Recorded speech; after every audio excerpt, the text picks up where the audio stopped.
Hello Neighbor show for today, Wednesday, the 10th of June, 2026. And we're starting a little late because we had a little bit of internet challenge. We're here and we're doing fine. Go with you until 10 o'clock tonight. 10 o'clock, we should be hitting the streets. Tonight is a Wednesday night. There are lots to cover and lots to talk to you about.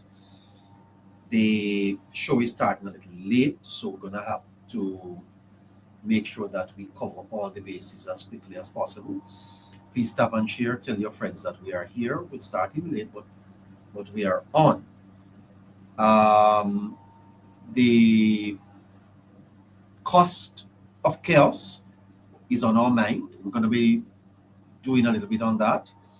I also want to break down for you a ridiculous press statement that the Patriots put out, calling on young Jamaica to, do something about the Prime Minister's statutory deduction. Full of absurdities. I'm going to be pointing that out to you. So, tap and share. Welcome TikTok, welcome YouTube, welcome Patreon, welcome Facebook. Please remember to send a gift to the program. Please remember to hashtag the use of the hashtags, and let's get this show on the road as quickly as we can. The government is saying that they have spent nearly $4 million repairing hospitals damaged by Hurricane Melissa. $4 billion spent by the government. That's quite a sum that the government has had to, come up with to repair hospitals. The Ministry of Health is making that suggestion. $4 billion. That is a lot of money. That's how much government has spent, according to Christopher Tufton. Minister Tufton was speaking at the weekly post cabinet press briefing today. The Jamaica Constabulary Force (JCF) says there was a fatal shooting at the retirement dump, and the JCF is saying that it is following an operation. That is something that we're looking at. I see where Richard Biles is set to leave the BOJ, wishing Richard Biles all the best. There is a Auditor General findings on the National Water Commission. The minister has said a few words about that. We're going to have to look at that. And of course, there was a minor earthquake in Jamaica today. Minor earthquake in parts of the corporate area. We encourage everyone to be careful. Good evening to you, Caroline. How are you doing? Hello. Hi, Caroline. Hi. Good evening. How are you? Not bad at all. Not bad at all. Still struggling with all type of issues here in Jamaica, but we're here and should be okay. Oh, of course. Well, I noticed you're late, but thanks for making it despite the challenges. Good evening, listeners. Good evening to everyone on YouTube, X, and TikTok. Asking everyone to repost the live stream, tap the screen, share, send a heart me's, support the live goals, and have a great show, Neighbour. I know you're running late. Absolutely great. Listeners, please remember to keep the comment section active and repost now and send a heart me's. Thank you. Fantastic. All right. Let me go to what I want to talk to you about tonight before I delve into the cost of collapse. The young professional. By the way, let me play something for you and I'm going to get back to this. I just want to play and kind of set the agenda for you tonight. It is actually 24 minutes after 7 o'clock, and we're gonna have to make up for time, but we can't go too much past 10 o'clock tonight. So let's listen to the Prime Minister a couple of years ago as he made his budget presentation. The Prime Minister actually said this. If you want to know what drives me, Madam Speaker, is to make sure that we never go back.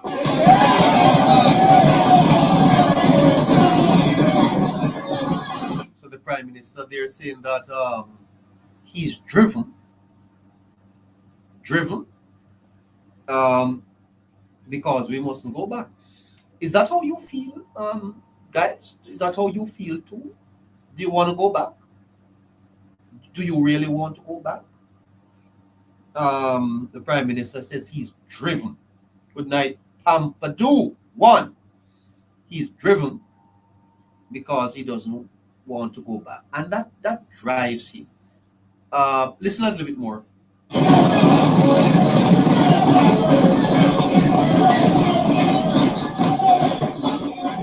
So, Madam Speaker, so if you want to know what is the root of our problems today, it is the bad policies of the PNP in the 1990s. So the problems of Jamaica, the Prime Minister is pointing out, is the bad policies of the PNP in the 1990s. So we're going to get back to that. Because we are zeroing in on the cost of chaos when governments fail. And it is a very interesting discussion that I think we ought to have, and we should engage as much as possible in that matter. Now, the young professionals of the People's National Party, they have put out a statement about Mark Golding. It is an absurd statement, you know. It is really an absurd statement coming from the Patriots. I'm going to show you the absurdity of it before I get back to the Prime Minister. It bears some discussion, and no one else is doing it, so we do it. The Patriots commend Mark Golding's commitment to integrity and transparency. You hear that? The PNP Patriots, they should change their name from Patriots, because they are not Patriots. They are propagandists. They're a propagandist group. Young propagandist group. Young propagandist group. Behave on yourself. The PNP Patriots congratulate opposition leader Mark Golding, Yardi Diva, thank you, on his recent certification of his 2024 statutory declarations by the Integrity Commission. This development is yet another demonstration of the high standards of accountability, transparency, and integrity that Mr. Golding has consistently brought to public life. You hear that? Laugh. The Patriots continue. At a time when public trust in institutions is under strain, Jamaicans deserve leaders who are prepared to subject themselves to scrutiny and who understand that accountability is not an inconvenience, but a fundamental duty of public office. Mark Golding's example continues to set a standard that all public officials should seek to emulate. The Patriots continue, we note with interest that Young Jamaica, the youth arm of the Jamaica Labour Party, recently called on Mr. Golding to publicly explain why his declarations had not yet been certified. Now that the Integrity Commission has completed its review and certification, we await with equal interest a similar level of enthusiasm from them regarding the Prime Minister's own declarations, which have remained uncertified for several years. If Young Jamaica genuinely believes that in transparency and accountability, then the same standard they sought to apply to the leader of the opposition must be applied to the Prime Minister. You hear that? That is the nonsense coming out of the PNP young professionals. And I feel a little sorry for them. I don't know. I don't know what professional means here. Anyway, the first question is, what exactly is being praised? What is being praised? What exactly is the Patriot praising?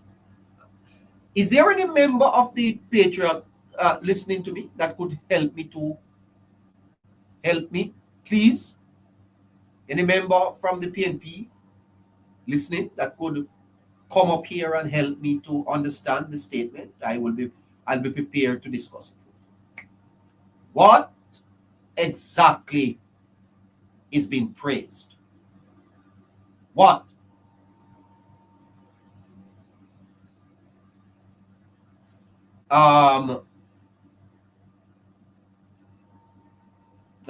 Let me see.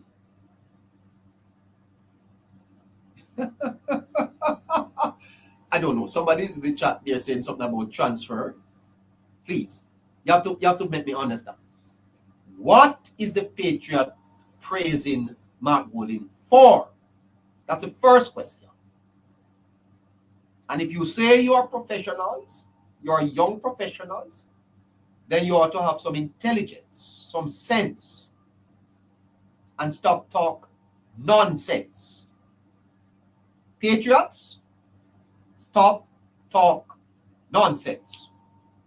Because that statement that you put out is full of nonsense. Everyone repost the live, please. And you know what is weak in Jamaica? That groups like the Patriots are allowed to get away with this bag of word salad. They're talking rubbish. Quite frankly, the whole press release is a bag of rubbish. It belongs down a Riverton City dump. It is nonsense that they're putting out.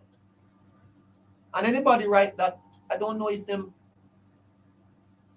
don't have no sense. What exactly is being praised? Because if a statutory declaration is certified,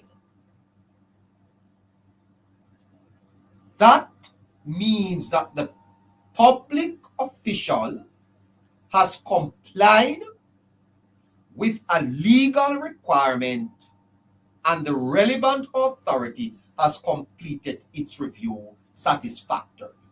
What is being praised? The Patriots present this as evidence of exceptional integrity. Because Mr. Golding's statutory declarations is certified, all of a sudden, Mr. Golding is of exceptional integrity. What nonsense. I'm sorry about let me play something here. I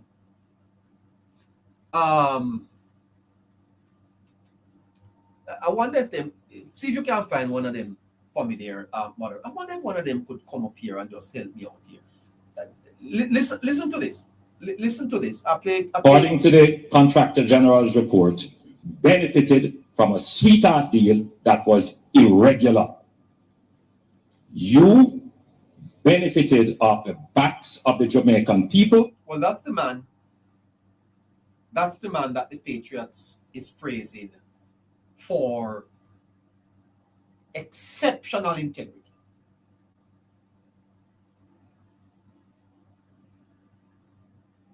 The Patriot presents this as evidence. Hear what they say. Hear the Patriots. Another demonstration of high standard of accountability, transparency, and integrity.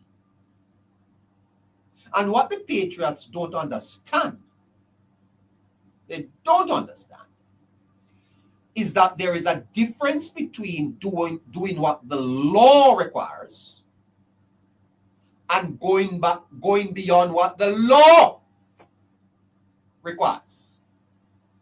Young comrades, there is a difference between doing what the law requires.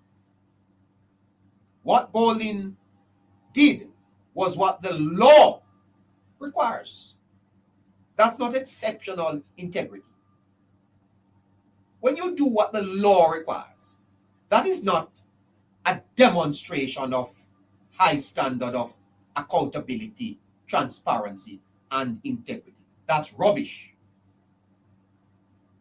That's rubbish.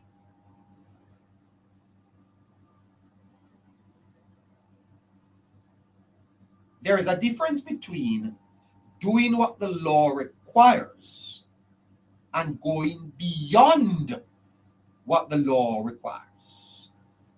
Mr. Golding simply fulfilled a statutory duty. That's all.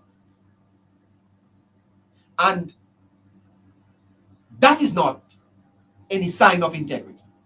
That is not any sign of transparency. That is not any sign of integrity.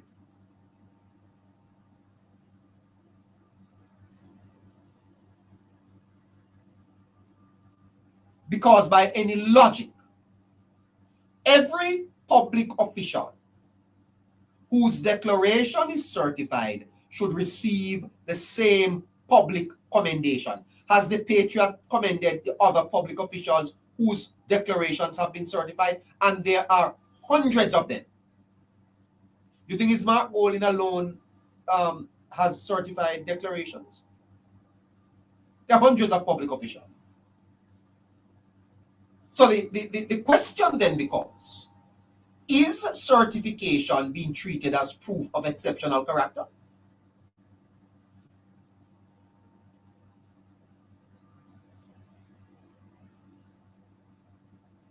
Moderator? Yes, neighbor. We're going to have to restart TikTok here. Just give us a minute. We come back here. Okay. Okay, listeners, give us a minute to restart, please. Pure problems happening over here. Let's take this down and come back up. Let's come back up on the other page. YouTube, give us a minute there. We'll come back up on the other page here. There are all type of problems with this page. You know, whenever we start to do things that they don't like, they always try to see if they can shut us down. Terrible things here.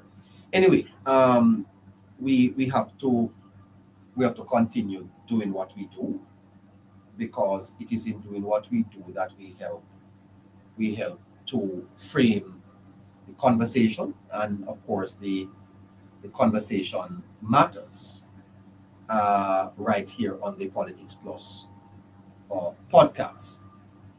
Let me see how best I can sort this out, and give me a second here. All right. Okay. Actually,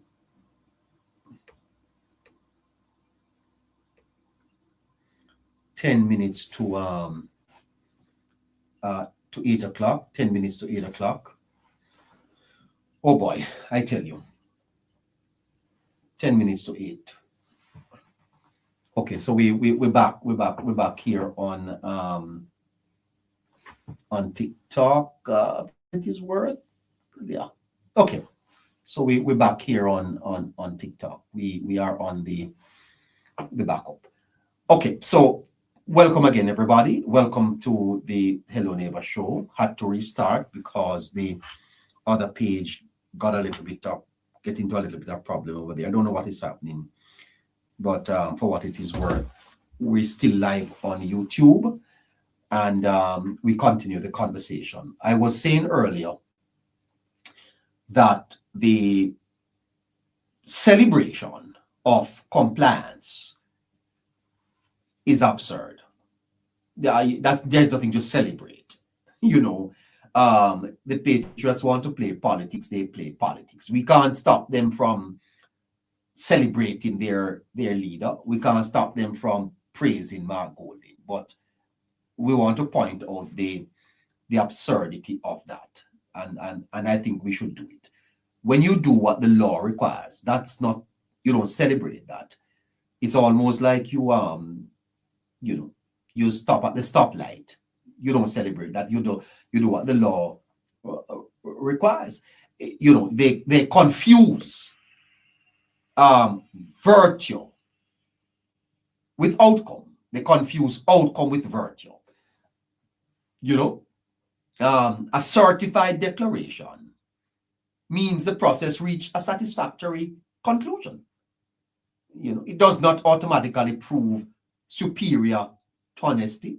It doesn't prove superior transparency. It does not prove superior accountability. No, it proves that a declaration passed the relevant review process.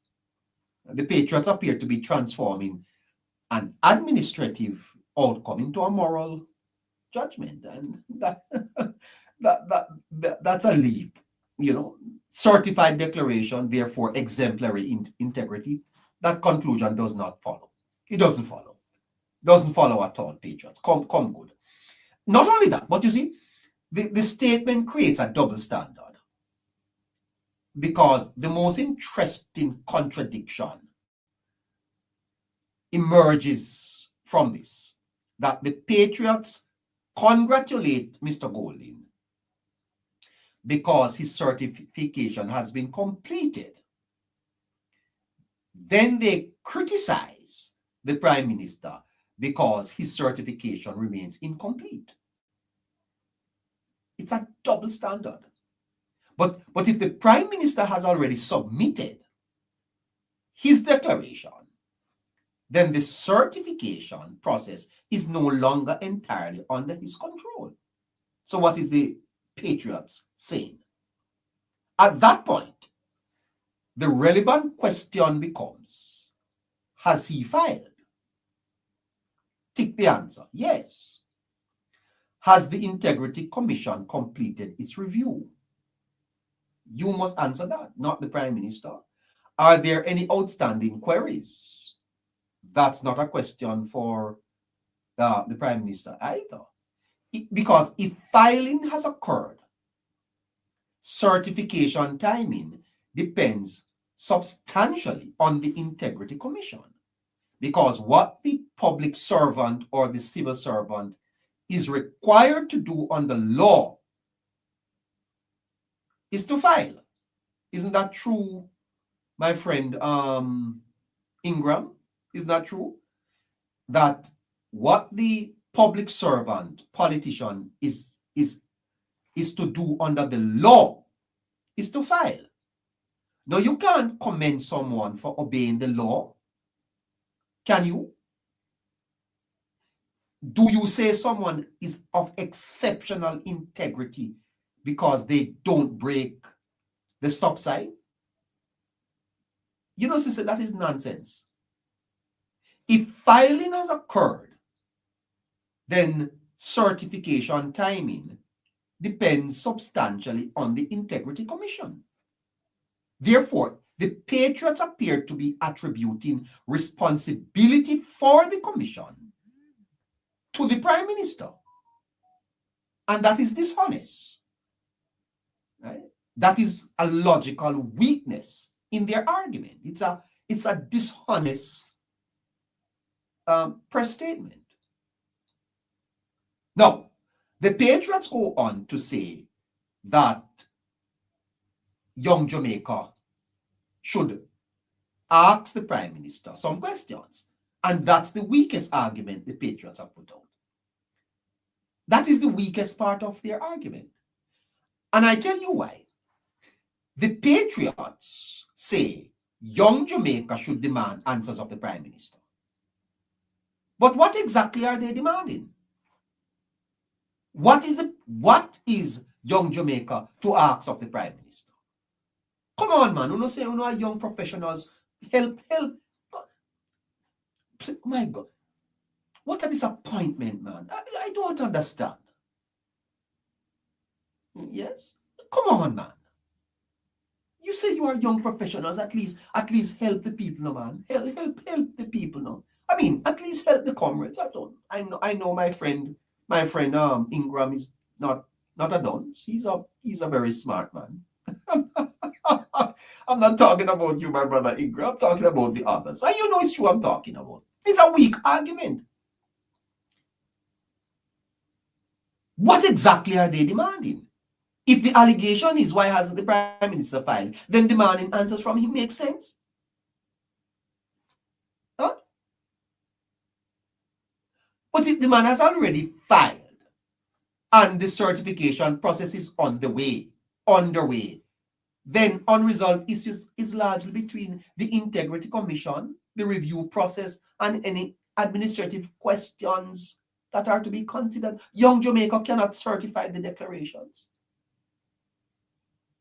Is the Patriots calling upon Young Jamaica to certify the declaration? They can't. And why has Young Jamaica not? Well, I don't know. Young Jamaica cannot expedite investigations. Young Jamaica cannot expedite any investigation. Young Jamaica cannot answer for the Integrity Commission. Young Jamaica cannot certify the declaration. So why are you asking Young Jamaica questions? Young Jamaica cannot expedite the investigation. Young Jamaica cannot answer for the Integrity Commission. The Patriots are effectively directing pressure towards a political youth organization regarding a process controlled by an independent statutory body. And that, Patriots, is what is called a category error. And you ought to know better than that. Or you're playing politics. Is it that the Patriots are playing politics here? How can you be asking a youth organization to intervene in a process that is controlled by the Integrity Commission? That is foolishness. Anyway, there's a deeper issue here, you know, and it is beneath the statement itself, because the Patriots imply that one, that Golden certified is equal to evidence of integrity. That's what they are saying. That because Mr. Golden is certified, it means he's a man of integrity. And that the Prime Minister, because he is uncertified, equals reason for suspicion. It's what is called an asymmetrical standard. Certification is treated as proof of virtue. Lack of certification is treated as evidence requiring explanation. It's asymmetrical. It's a double standard.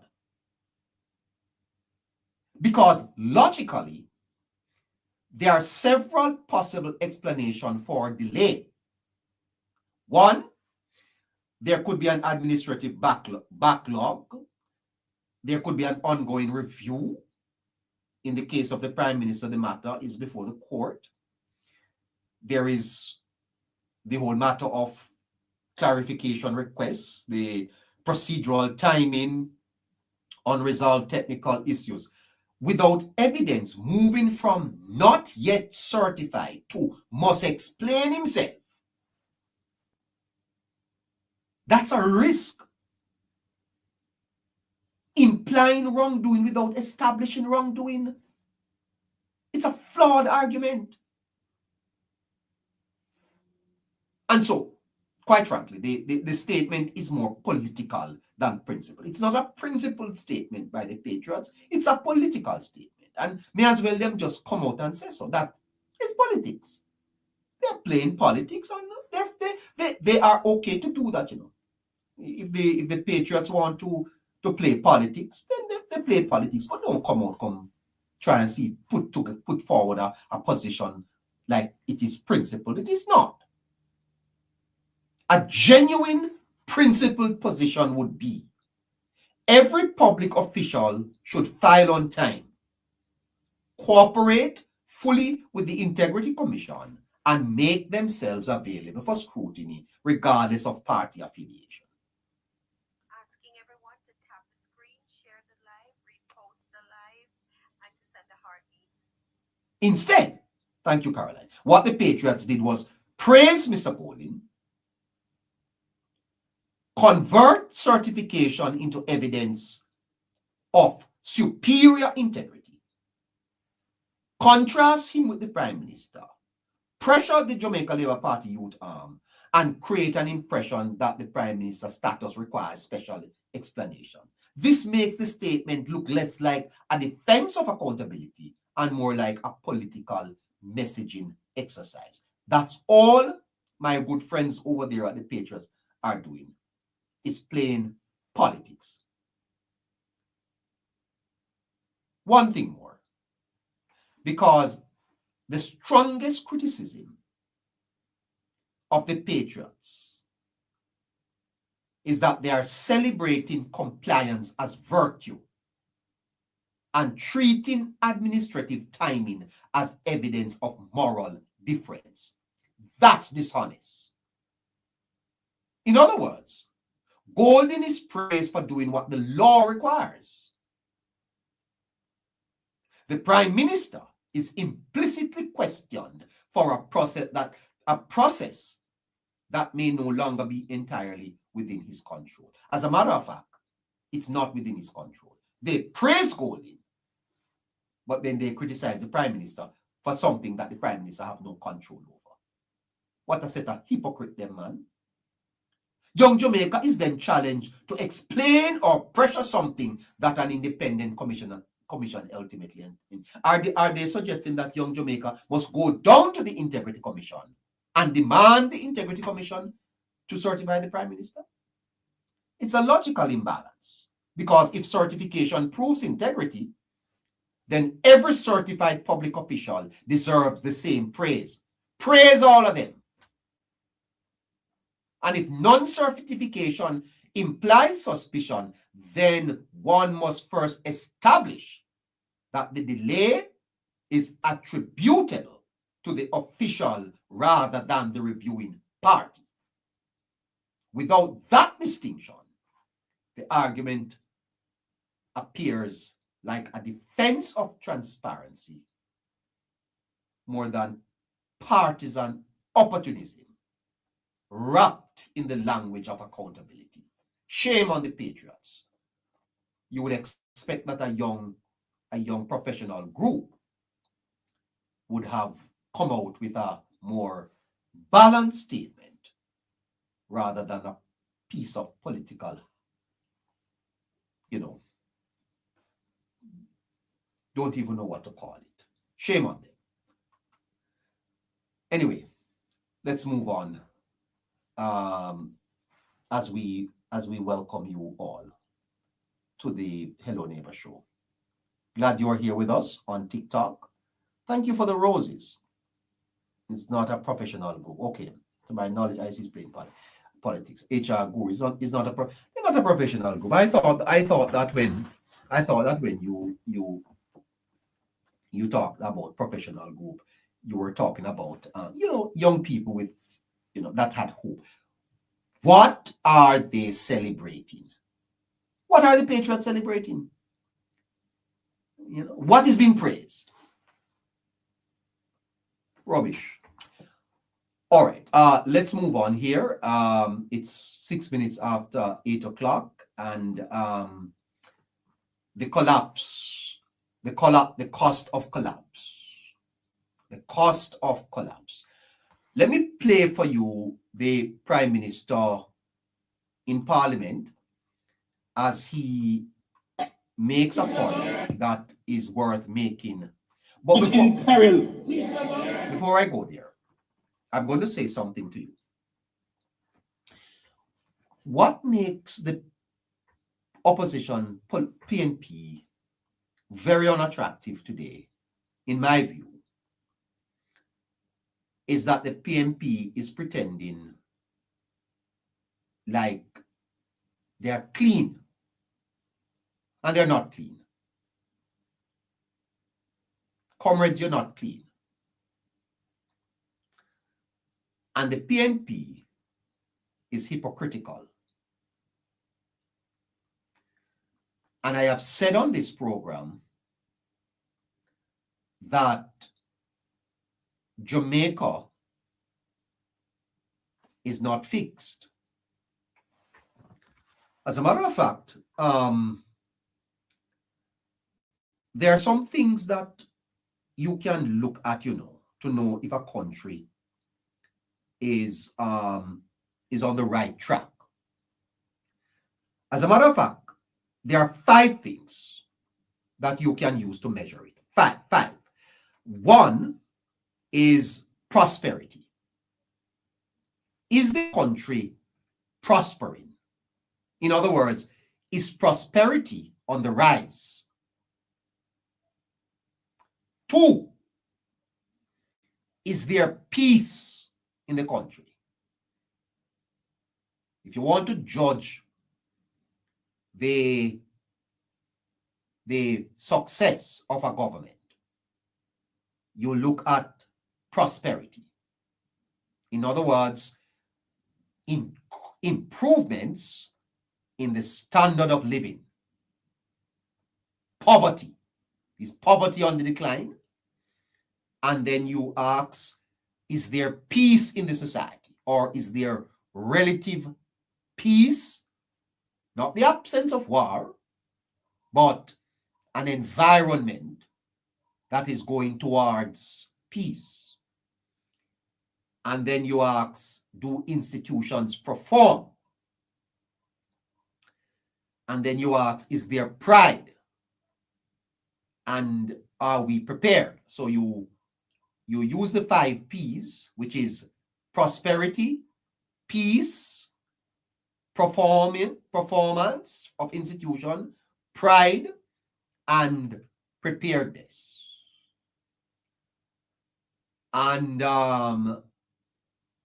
if you look at where Jamaica is today, last night I was looking at Japan, and you know that after World War II, Japan had nothing. Japan, I don't know if you know that Japan is one of the most technologically advanced nations in the world. The Japanese, you see, have a very unique culture of order. In Japan, you don't leave the classrooms in Japan without they're cleaned, The structures in Japan are to... I'll tell you about it another night, because after World War II, Japan was basically, on the verge of... they had nothing. But look at Japan today. Jamaica had 2 periods of state collapse. And it is very interesting that both periods happened under the People's National Party. How comes the two worst periods of Jamaica's decay happened under the People's National Party? Now, this is not a matter of partisan, it's not a partisan argument. It is a matter of fact. The 1970s and the 1990s were Jamaica's worst periods in its history. The 1970s and the 1990s were Jamaica's worst period in Jamaica's history. Mr. Siaga gave an interview to a journalist in the Caribbean. If I could find it, I would play a bit of it for you to let you understand that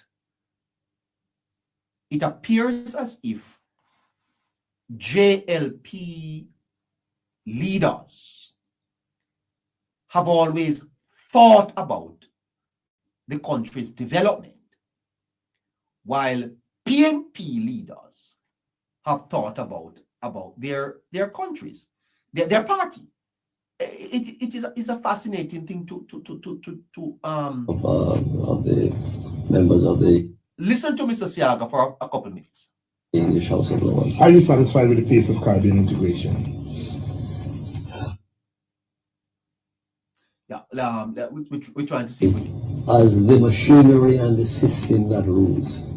And I've had to speak to this issue and to advise party members that I am not going to be available for you to bring problems to me.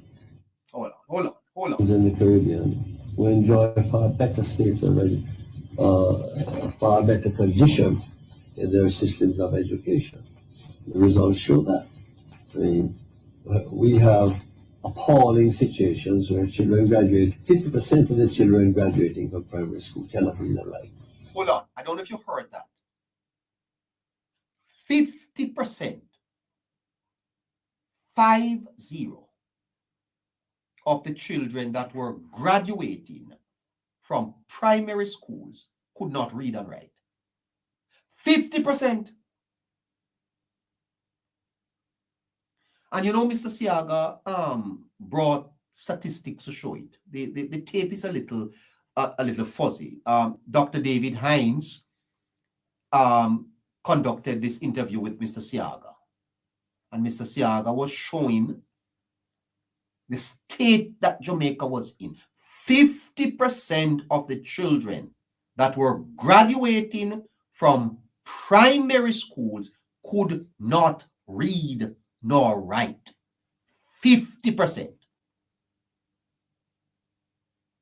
That's the extent of the collapse, the cost of collapse. Now, just imagine the multiplier effect, what is called the social effect of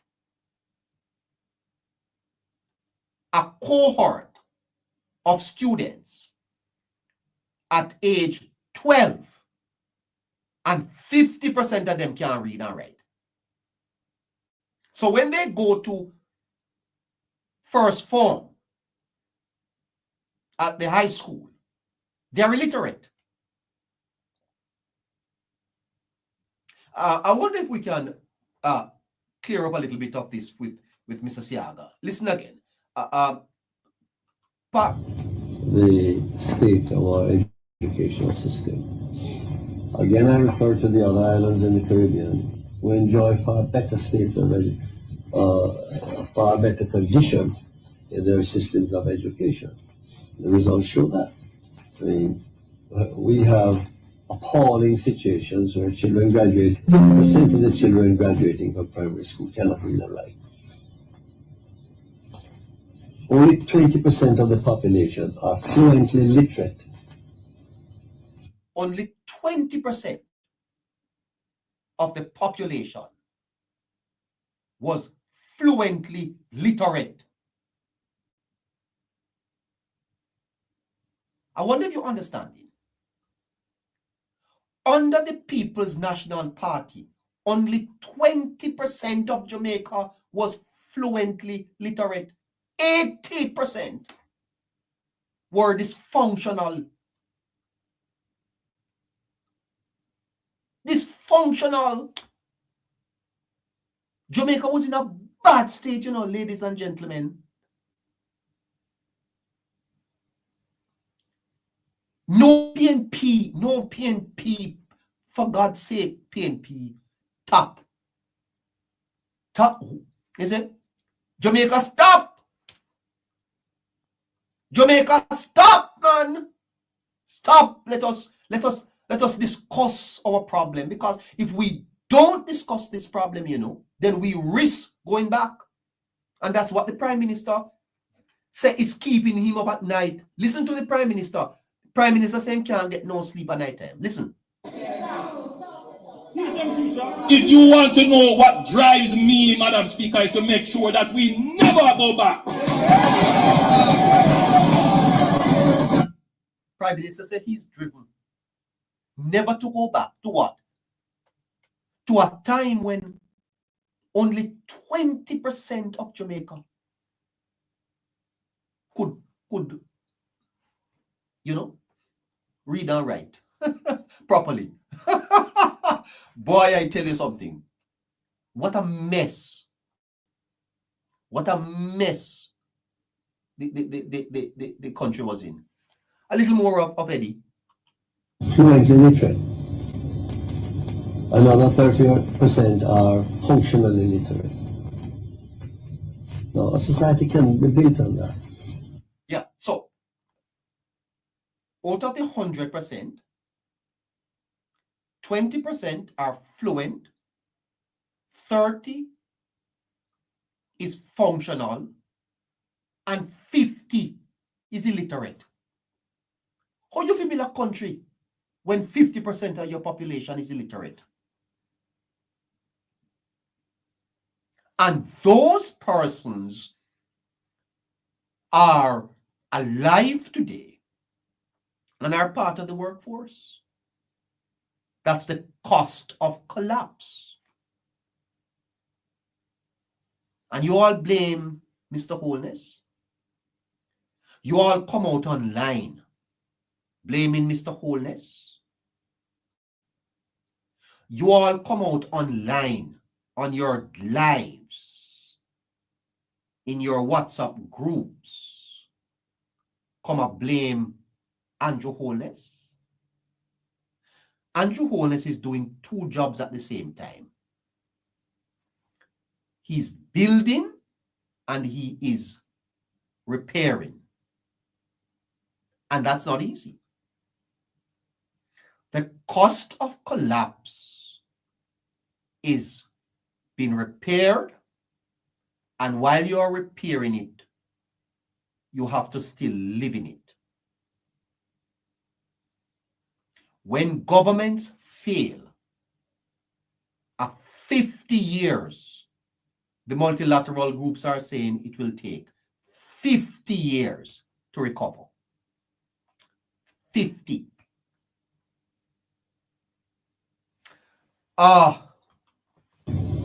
And the lack of equipment and skills that that society can provide makes it impossible for you to have an economy that can generate the jobs that you require. So, to have an education system with those kind of results, to say nothing of the passes in mathematics and English, which go down to as low in some of our secondary level schools, go down to as low as 9% and 10% of those cities. To have Mr. Crawford recently took the government to court. 9% was passed in maths and English. 9. Only 9%, according to 9% and 8%. So out of every 100 students that them send up to do CXC, 89% fail and only 9% pass. And this is what Jamaica come from, you know. And those people are alive today. They don't have no subjects. I hope I'm not offending anyone online. They don't have any subject. Why they don't have no subject? Because the government of the 90s did not have the resources to invest in education to help the students.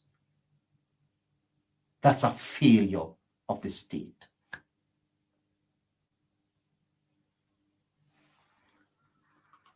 That kind of system is going to affect poverty, is going to affect crime, because crime breeds on poverty. It's going to affect injustice.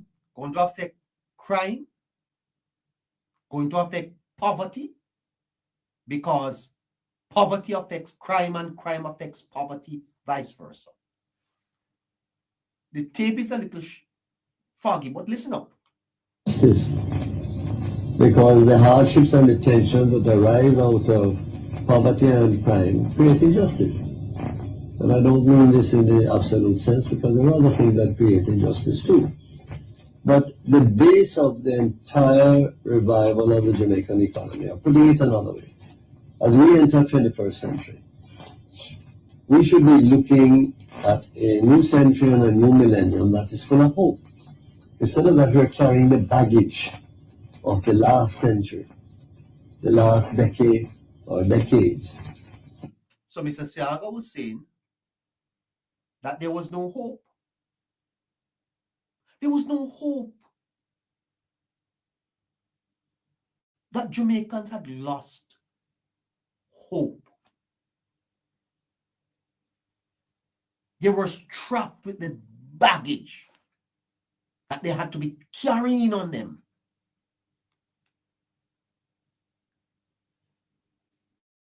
Guys, we don't even understand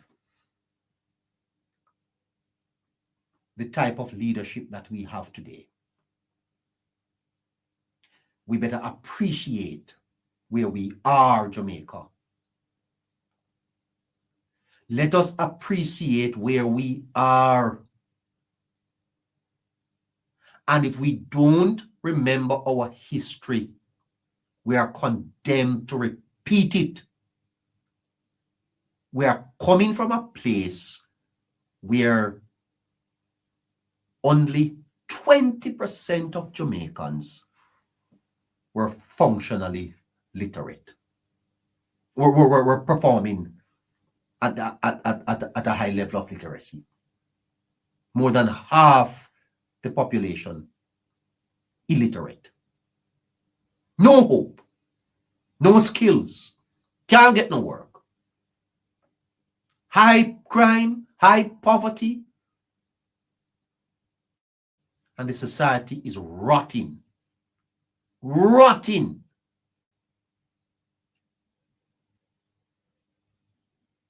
And I see people today getting $3,200 US and say it's not enough. People are getting 3,200 United States dollars and they say it's not enough.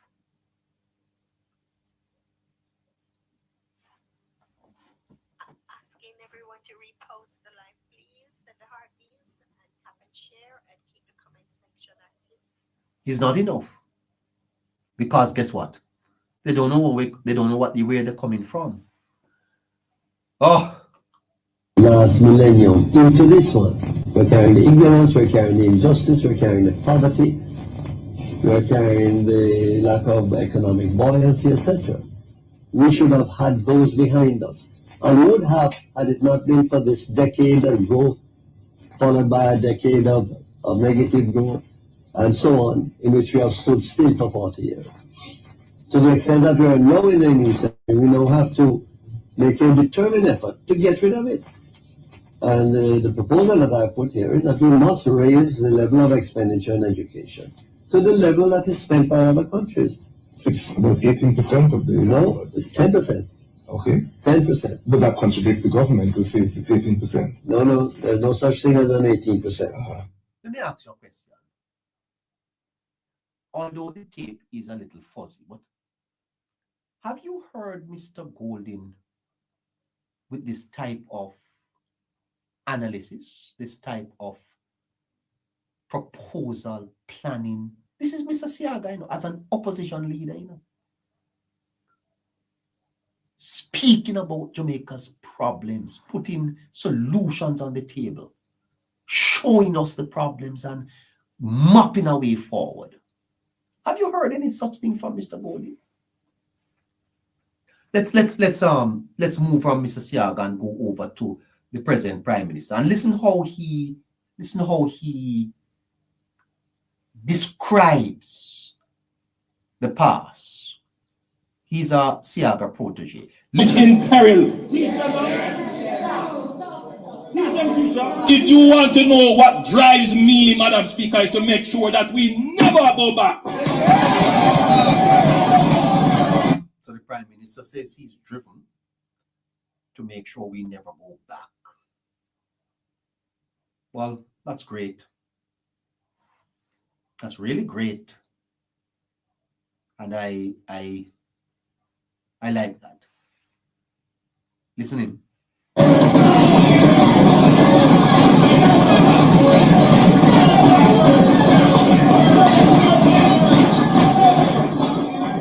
So, Madam Speaker,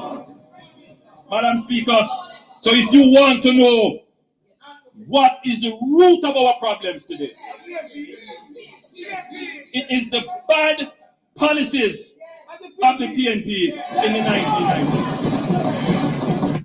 Can that be disputed? Can that be successfully disputed? That Jamaica's problem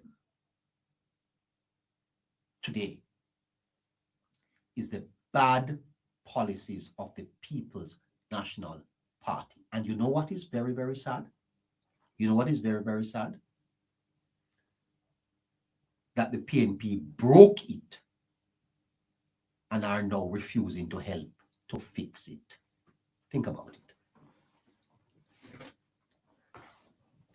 They broke it and are refusing to help to fix it. Because rather than joining with the government to fix Jamaica, the PNP is still trying to hurt Jamaica. That is disappointing. Because Edward Siaga described it, Prime Minister Holness has described it. We need a study as to the multiplier effect of the damage done by the PNP and the cost to this country. And they must be held accountable. Jamaica deserves an apology, an acceptance of guilt. We failed. Yes, comrades. You need to do that. You failed. You failed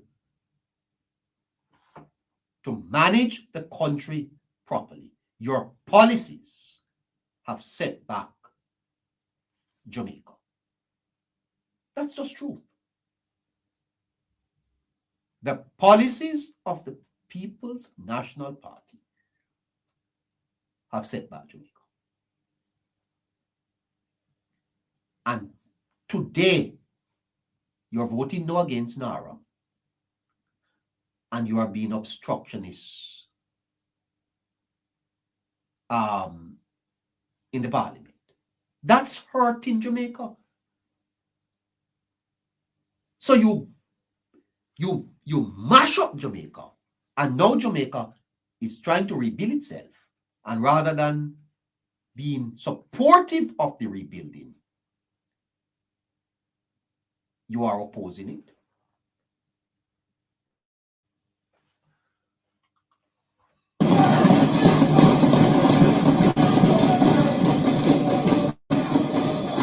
Madam Speaker, they don't like to hear this. And 90% of Jamaica may not appreciate and understand it, but we're going to bring the facts.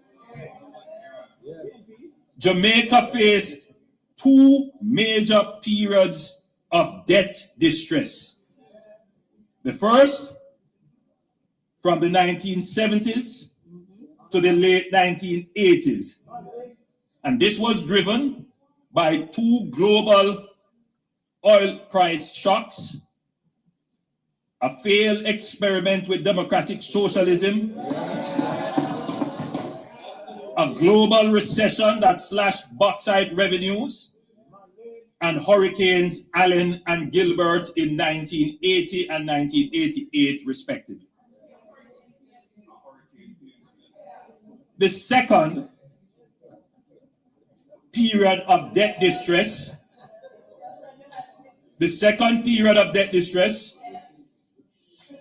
was from the 1990s to the late 2010s. And it stemmed largely from the PMP's policy during the FinSAC era, which collapsed financial institutions. Let me pause that here. FinSAC should be part of the curriculum.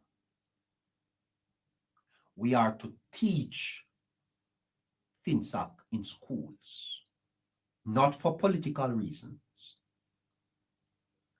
I told you about Japan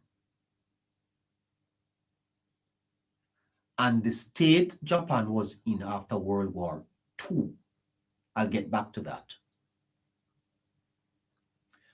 FinSAC is too important for the people of Jamaica not to know about it.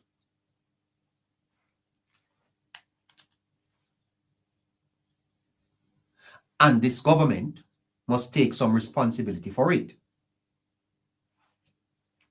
Yes. FinSAC must be taught in the schools. The generation coming up must be of faith. They must know about FinSAC. My listeners online, FinSAC may probably be why you have such high light bills tonight. FinSAC may be probably why your mortgage is so high. FinSAC is probably why you don't have better roads driving on. FinSAC is probably why your clinic still not fixed yet. FinSAC is probably why the hospitals are not built out. FinSAC is probably why we have high crime in the country. FinSAC must be studied. It must be taught. Not for political reasons.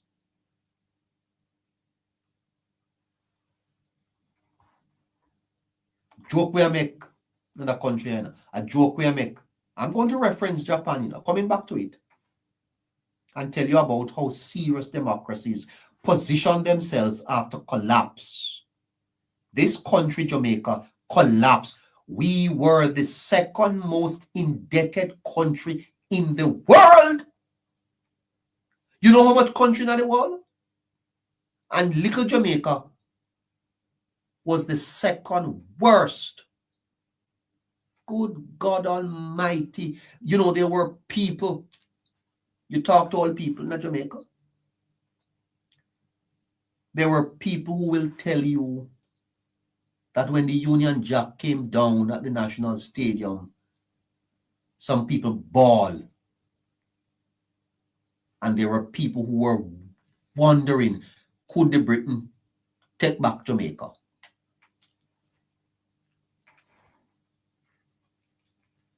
Listeners, respectfully, could you please keep the comment section active and tap the screen? The conversation is too riveting. They just talk, listening. All right, let's take a break. Let's take a break and come back. All right, welcome again. If you are on YouTube, great to have you. The cost of collapse. You can join in the conversation at 10 o'clock, at 9 o'clock. We're going to open the lines and you can have your comments on the cost of collapse. How much did Jamaica really lose? What is the cost of the collapse? If you are on TikTok, send us a rose, send us a gift, and help us to continue the program. Share the live, send the hashtags, and of course, if you are mindful to make a contribution, our Zelle account is 954-635-8732. That's 954-635-8732. 954-635-8732. Patreon, X. Welcome everybody. Thank you so much for tuning in. Please remember to go over to Patreon, to X, and read the Caribbean Current. That is a wonderful piece produced by the Politics Plus team. FinSAC. Neighbor, I just want to, I don't mean to be rude, but I just want to remind the listeners, please, if you do not keep the comment section active, the live will not be active. Okay, please continue to tap, repost, and comment. Thank you. Yeah, very much important that we engage so that you know, the live can go out. Please, guys, tap and share and say something. Thank you so much for doing that. All right. Yeah. So FinSAC is too important for it to be brushed aside and kept on the Fitzroy. Thank you so much, neighbor. I stayed engaged. I stayed. We post and say tapping. Thank you. Thank you, 401. Thank you, Stormy. Thank you, Action Women. Jabi, thank you so much. All right. Great, everybody. Let's listen in. Let's go back into the Prime Minister. Listen to him. Wiped out the business class and triggered a prolonged recession, worsened by the 2008 to 2009 global financial crisis. Now, if we are to be fair to history, when Golding and his government came into office, they had to deal with the world financial crisis. That is a historical fact. When you inherit a country with a debt to GDP of over 140%, and you are experiencing a world financial crisis, that's what brought and precipitated two debt exchange. That is a technical default. It's a technical default. In other words, Jamaica could not pay its debt. It had to call in its investors and ask them to surrender their interests. Kept their principal, but surrendered their interests. Jamaica had two debt exchange. And we are blaming wholeness. You all sit down on your platforms blaming Andrew Holness? Really? You're not serious, man. FinSAC must go on the curriculum. It must be taught as a subject. It must be studied, it must be taught, it must be preserved so that Jamaica never makes that mistake again. Many of you listening to me tonight, your road is not fixed because of FinSAC. A FinSAC caused it. You did not complete your education because of FinSAC. Many of you dropped out of school because of FinSAC. You couldn't get a job, it was because of FinSAC. And what did Ronnie Twait say? The greatest transfer. You know, we move on. Like nothing going on. We just move on. The greatest transfer of wealth from the poor to the rich that occurred in Jamaica since the abolition of slavery. Go ahead, Mr. Holness.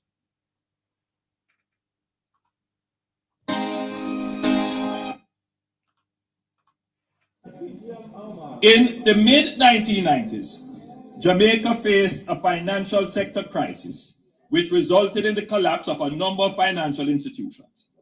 The financial sector meltdown was not caused by any exogenous, meaning outside shocks or global crisis. In fact, the US, our major trading partner, had robust growth in the 1990s, averaging 3.4% per annum. This was purely caused by bad government, bad policy choices, and poor superintendence of the economy. Listen to me clearly, members. FinSAC was a homegrown domestic crisis wholly caused by the PNP, for which we are now only just recovering. Imagine that. Imagine that. So when you hear them making up their noise and chatting, always remember, Jamaica has not yet recovered. We have not yet recovered from FinSAC. Young man, young woman, listening to me, your life would have been better had it not been for FinSAC. Billions of taxpayers' dollars, billions went into bailing out companies that you and I had nothing to do with.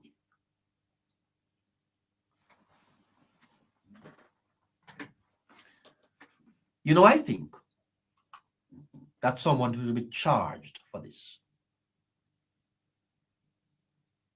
Someone should be locked up for it. I don't know how this country escapes and move on, you know. How did a group of people grind Jamaica almost to the ground and no one is charged? How comes? How comes no one was imprisoned for this? You destroy a whole generation of people and everybody just move on?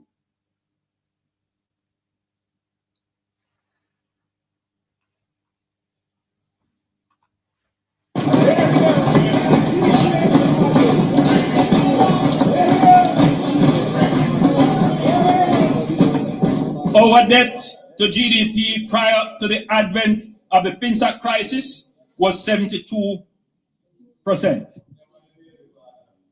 The government at the time established FinSAC to bail out the collapsed financial institutions. This bailout cost the country 42% of GDP. In other words, 42% of what we produce in any 1 year, we have to take it to pay for FinSAC.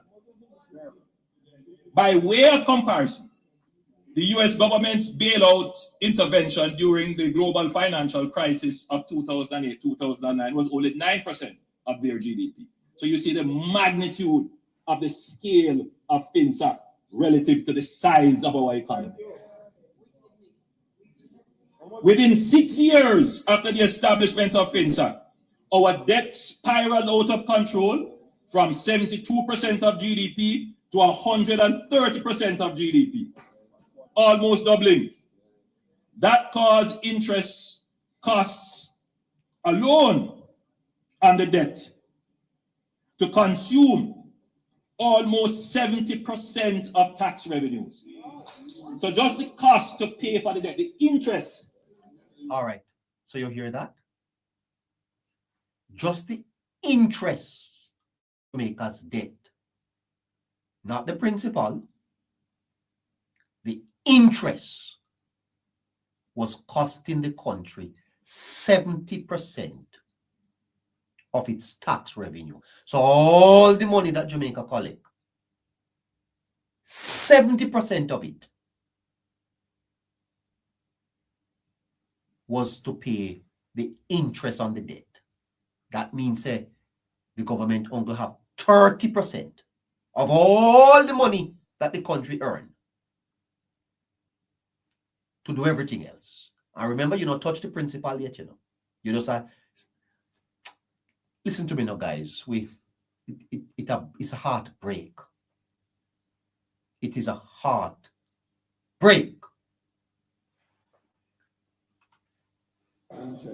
At one point, cost us 70% of all the tax revenues that we collect.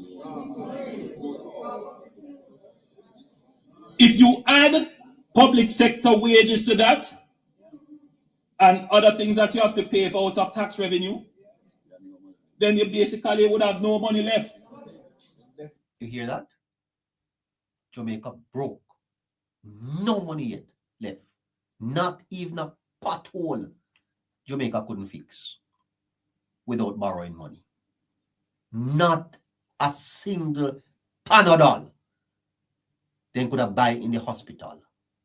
70% of all the money that the country collect was going to service the interest on the debt. So the government collects $1,000. It have to take $700 to pay interest on the debt. It had $300 left. And out of the $300, it have to pay salaries. It have to buy oil. It have to fix police station. It have to repair schools. It have to repair fire station. You see the state? You see the state that you're in? You see the state? Nothing.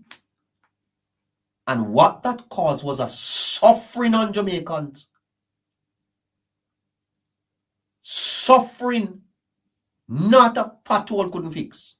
Bad road, protests, crime, violence, poverty, rundown hospital, rundown police station, rundown fire station, wage freeze. Failed state. Bill Clark was right. Jamaica was a failed state. We failed. It was a failed country.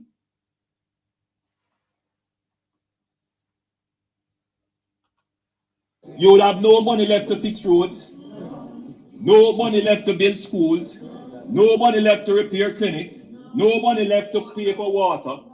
So if you ever wondered, if you ever wondered why we have so much infrastructure that has been left unmaintained and now falling apart, if you ever wondered why things are the way they are, if you ever wondered, Madam Speaker, it's an important point that needs to be made.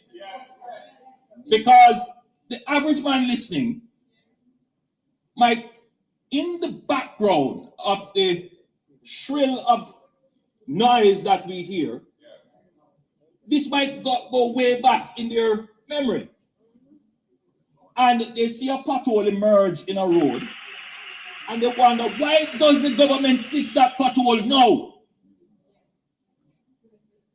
But they will never stop and reflect on a very important point, Madam Speaker, that when this road was built 30 or 40 years ago, what should have happened is that there should have been a reserve maintenance programmed into the budget, matched with what they call the engineered life of the road, that as a little crack emerges, out of the revenues that you have, you go and you use some tar chemical and you seal that crack, so no pothole appears. But that road that you are looking at now, that the potholes are all emerging, they weren't maintained.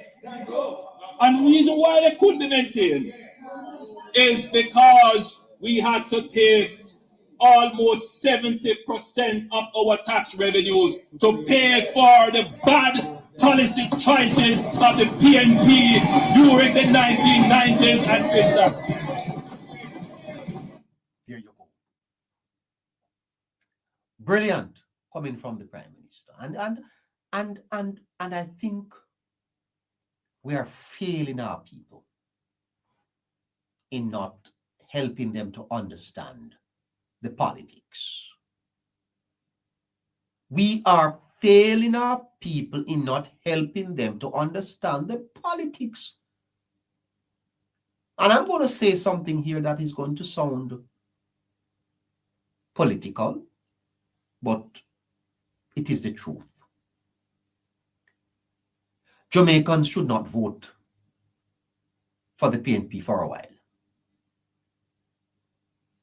Based on the PNP's record in government, they shouldn't go back. Not unless the People's National Party can show to me that they have changed significantly, that they have thrown away their bad approach to government, they should never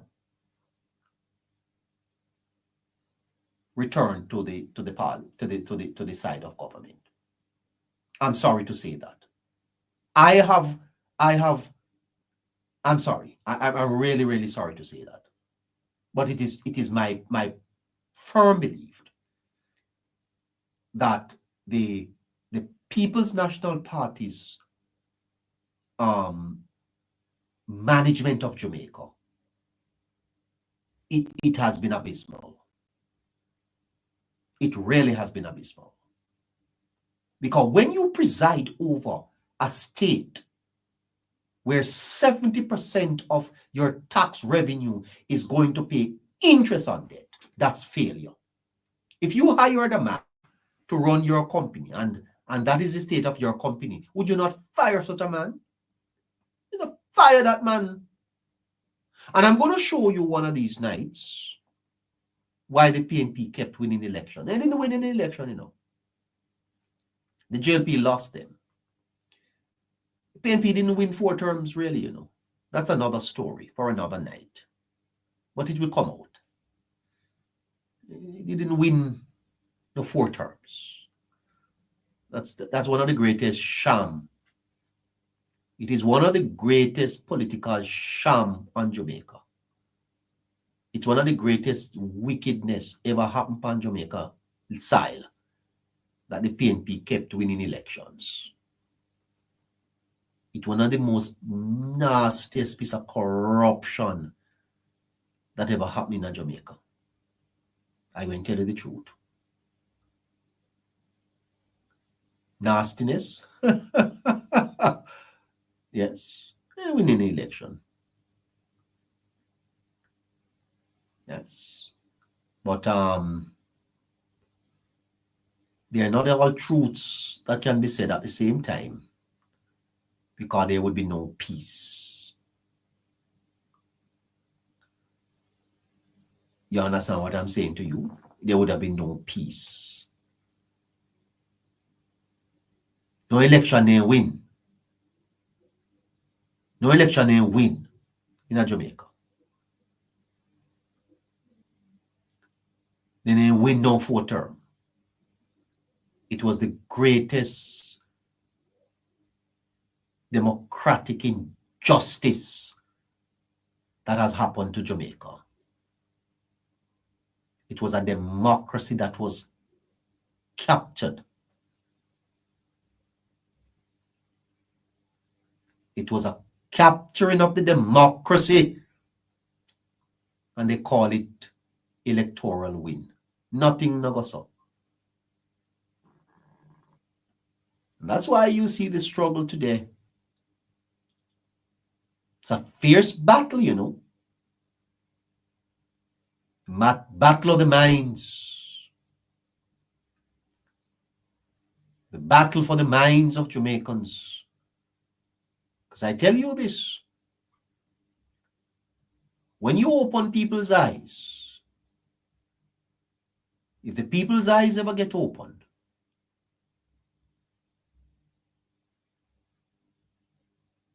now mind you see all the system of justice in Jamaica, the courts, don't even want to get to it.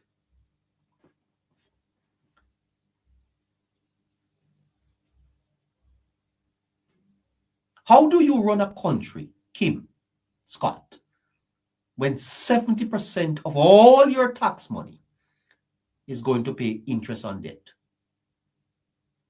Where money go? Where money there? Where is the Jamaican taxpayers' money? Where them pay? Where get? Where there? No road now fix, no hospital now bill, no teacher now get paid, no policeman now get paid. Where money there?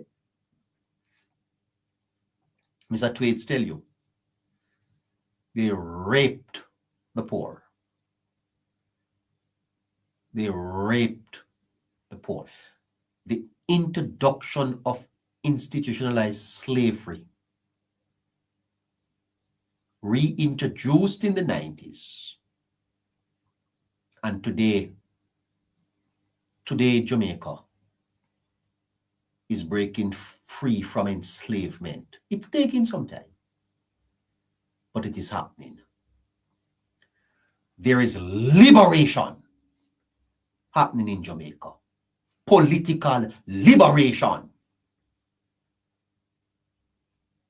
Not there yet, but it is happening. And I'm going to tell you something. You see those banks that were closed? Some of it was a sham.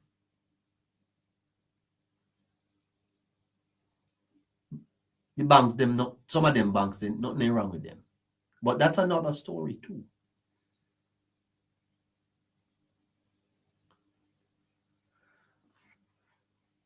And they blame Andrew Holness. They blame Mr. Holness because of ignorance. Ignorance. Civic illiteracy.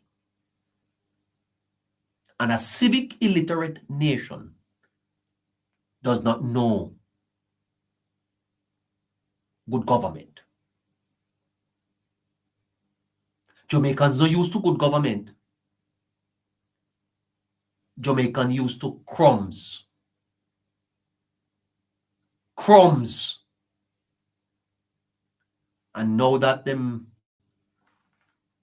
are being taken from the menu to the table, they don't know how to order a meal. Have you ever taken someone out of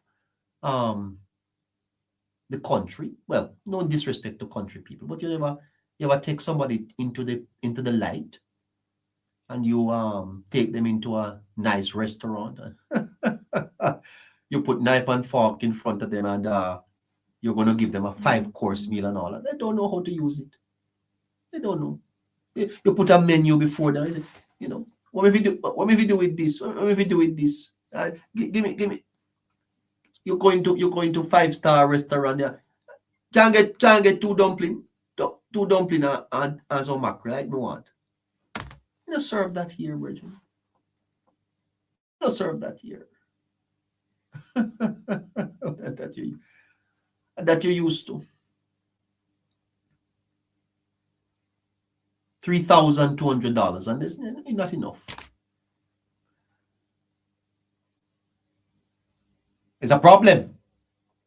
It's a problem, and that is part of what will have to change the mind. Listen a little bit more to the Prime Minister, Kim Scott.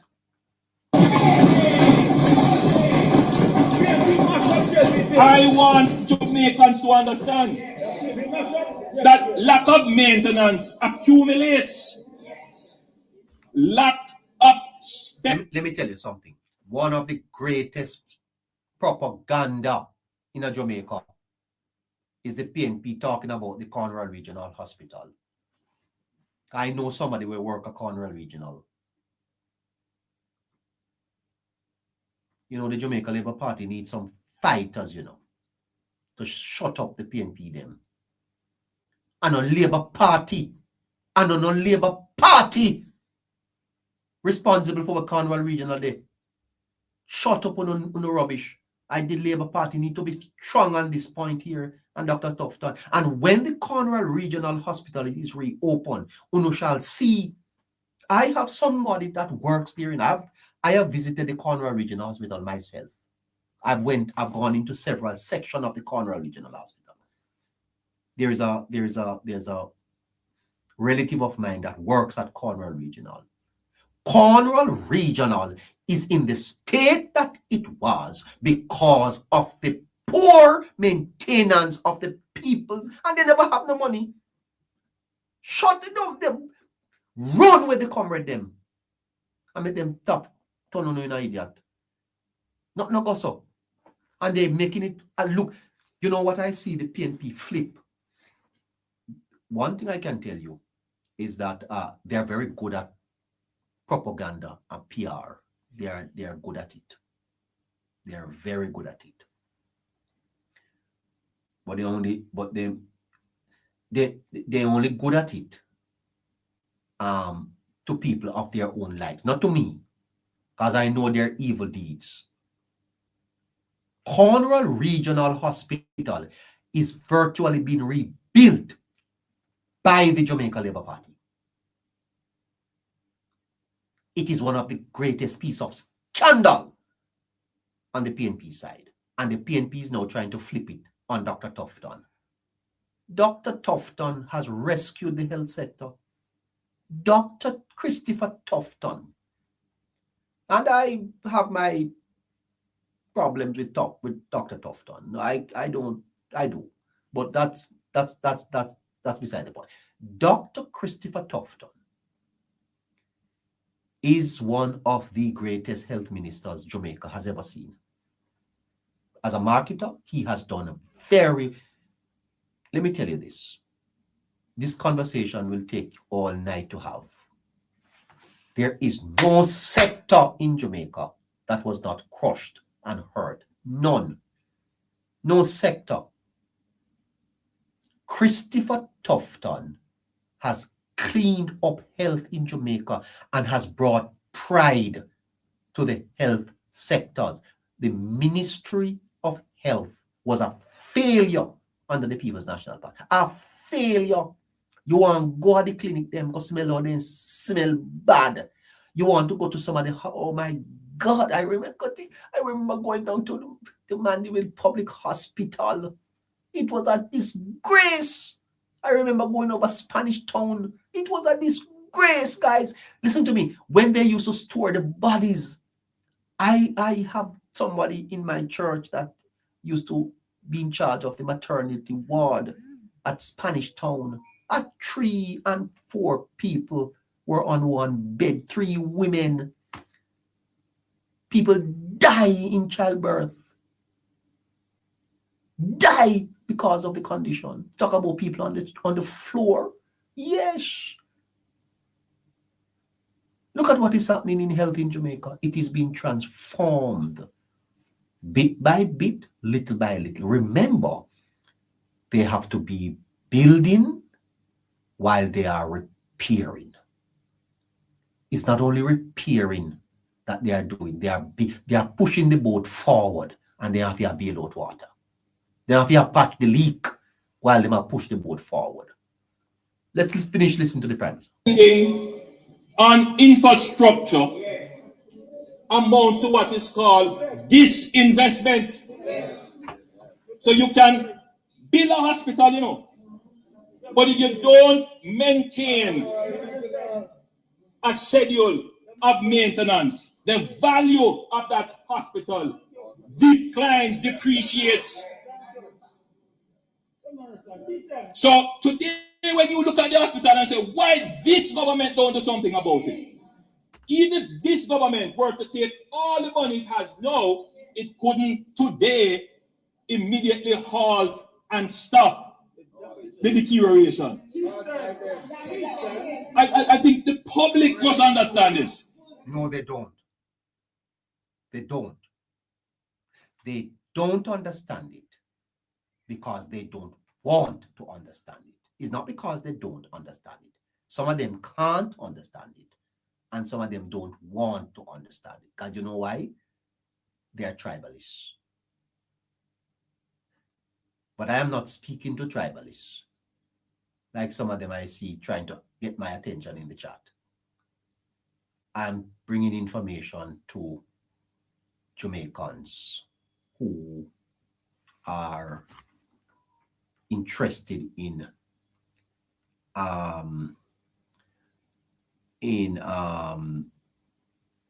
that. It's actually 8 minutes after 9 o'clock. 8 minutes after 9 o'clock. I can't have to leave it here. I don't have no more time. I'll pick this up tomorrow. I will have to continue the cost of collapse in tomorrow's program. I only have another hour left. All right. One at a time, moderator, one at a time. I wanted to do a little bit on the civic corner before I go to chops. I think I probably will do that towards the end of the program. Let me take chops media right at this point. Okay. Good evening to you, chops. Pleasant evening to you, neighbor, and pleasant evening to your viewers and listeners. Yes, Thank sir. you for adding me. Not a problem. I heard you on the substantive issue of Cornwall Regional, and I wanted to just jump in and say to you that I'm extending an invitation for you to come down and have a look at the new children's hospital that is being built. And also to take a look at Cornwall, where it's at now, and to give you a first-hand view of where we are now, and to walk you through what caused us to be where we are. Yes. In terms of those two hospitals. And also for you to take a look at the perimeter road.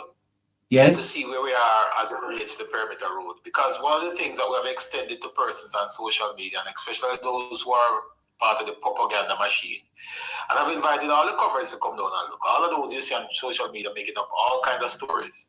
I've always extended an invitation to them. I said, come, let me show you. So you don't have to go there and try to concoct a story of your own.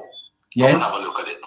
And they have not taken up the opportunity. But I'm extending that to you so that you can impart the experience onto your listeners and viewers. Yeah. Well, yeah, we'll see how good that is. That would be great, sir. But broaden that a little bit for me, Chops Media, in terms of the spotlight on the cost of collapse. What we are witnessing today in Jamaica is not only advancement but recovery. Yes, and recovery that is being done in a sustainable and futuristic way, not just recovery by way of slapping on a few sheets of zinc here and there or rebuilding a structure in the same way it was before. You touch on the Cornwall Regional. Cornwall Regional was a gift to the Jamaican people, by the Canadian government in the 1960s. It was built under the Jamaica Labour Party between 1967 and 1972. Yeah. Yes. It was opened when the PNP took office in 1972. And what was missing from that great hospital, and I'll tell you how great that hospital is today, Neighbour. It was so well built that the structure of the hospital withstood the test of time, in spite of all the neglect that it got in terms of maintenance. There was no maintenance program or sustainable maintenance program when the PNP opened that hospital. And as such, it run right down to the ground. You hear people talking about, Cornwall Regional had a problem. The nurses and doctors complain about having obnoxious fumes coming through certain areas in the hospital. And that's what persons went in to treat, The authorities went in there to treat obnoxious fumes. Yeah? Yes. And in treating obnoxious fumes, you realize that the fumes that you are smelling and the bad smell that the doctors and nurses are experiencing, that smell is coming from moisture. And when they went in to correct that moisture problem, in order for you to find where the moisture is coming through, where water is seeping into the building, you have to go beyond or behind some of those walls, especially where pipes are running. Yes. And when they dig through those walls and go behind there to fix that moisture problem, remember now we started out with obnoxious fumes, and then now we move to moisture. And then we are now going to move from moisture into asbestos. Because when you remove those walls, dry walls and other walls, and you find the leak is coming from pipes that is laced with asbestos. Yes. So you move from 1, 2, and you're now into a third layer. And the government had to make a decision now. What do we do? Can you fix all of these pipes? No.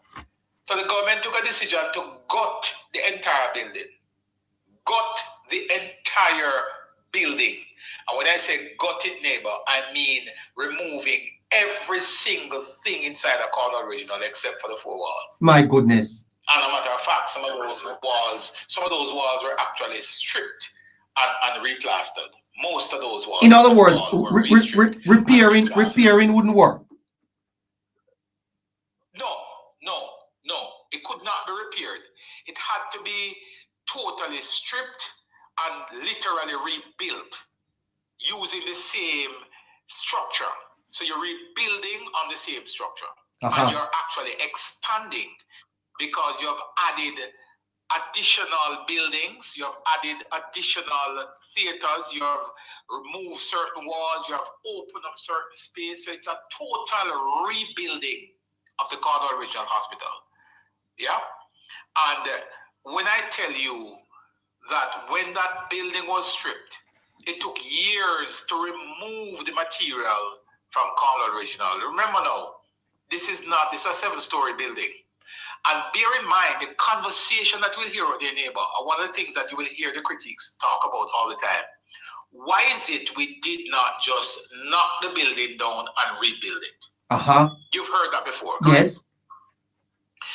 Well, the Ministry of Health did take into consideration that was something that they had discussed at length. A matter of fact, they would have employed an overseas firm to come in and give them an estimate of what it would cost to tear it down and to rebuild from scratch, or to gut the building and and rebuild it using the existing structure. All right, so when they did the assessment, a brand new hospital from scratch would cost upwards of $60 billion US. Yes. 60 billion Jamaican dollars. Upwards of 60 billion. While the estimate for completion at Cornwall, and I'm talking about completing the hospital with brand new equipment. Every single piece of equipment that is going into Cornwall is brand new.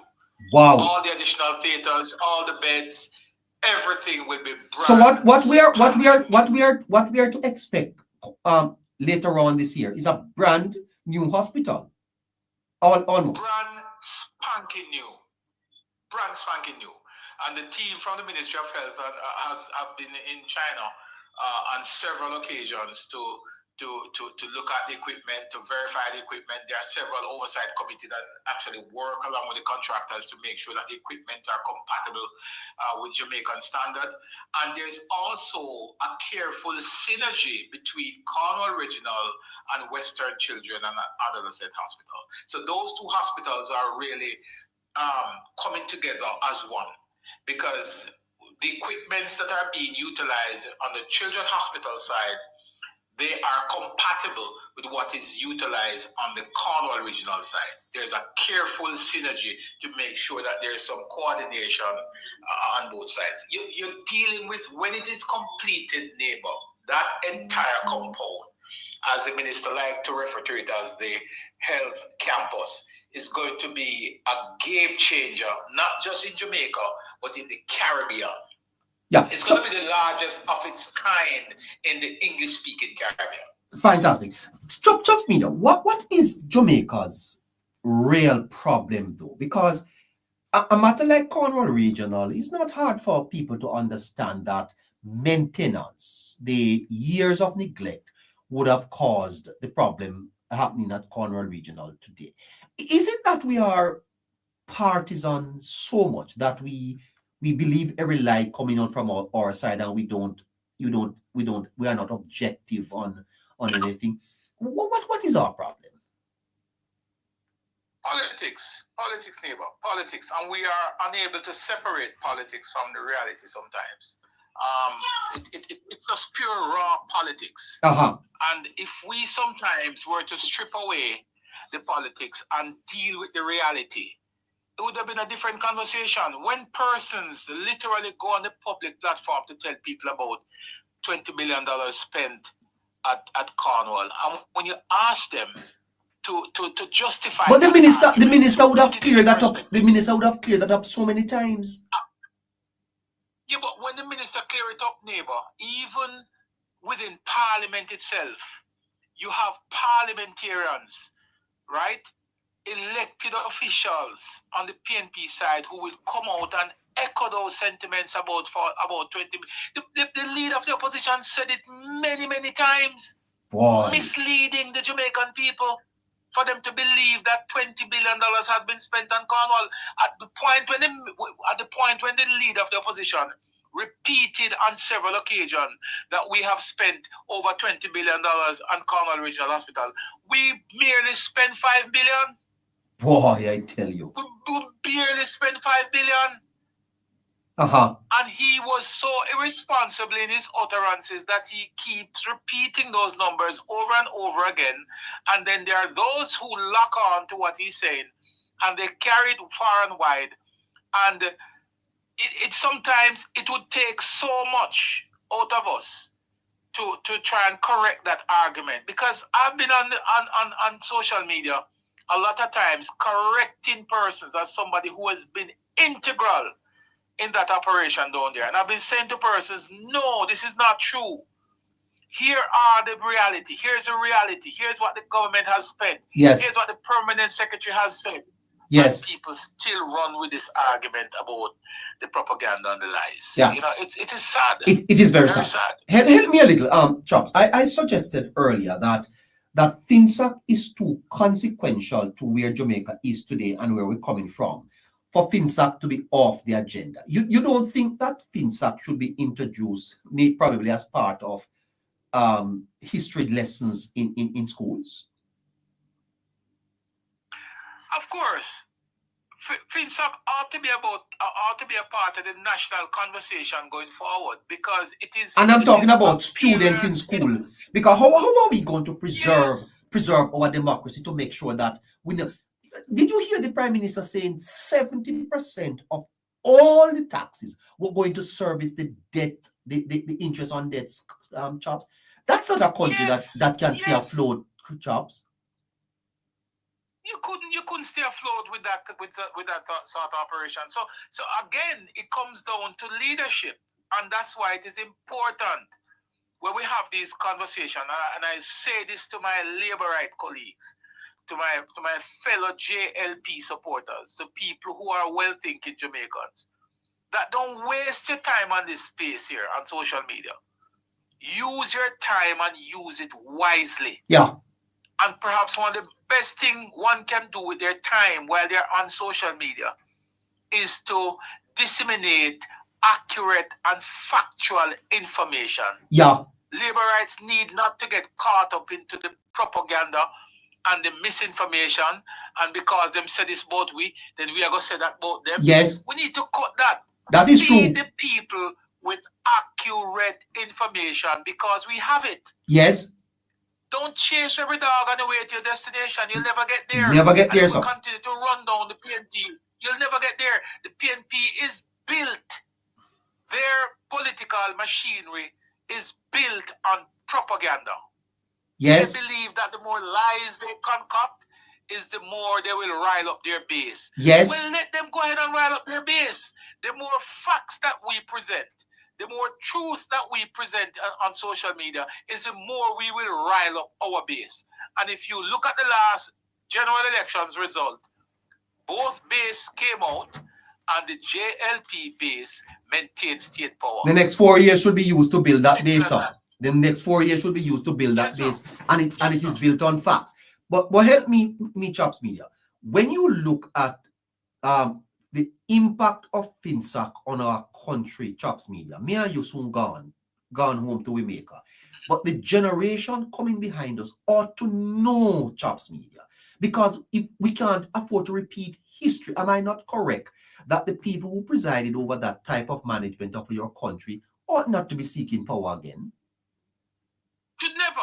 The private sector organization of Jamaica in 2012, I believe, or 2011, when the PNP took office, the private sector of Jamaica wrote to the government led by Portia Simpson Miller and said to her, do not appoint Omar Davis to become the new finance minister.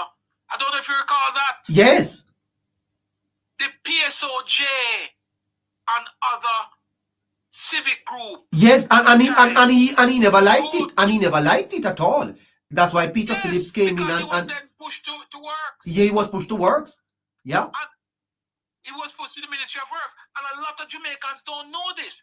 A lot of Jamaicans don't know that Omar Davis, based on his actions during the 1990s and the decisions that he made as Minister of Finance, and the devastation that he caused his country, he was rejected and was put on notice not to ever be given the opportunity to preside over the country's finances. That is how bad the PNP run the affairs of Jamaica back in the 1990s. And you are correct.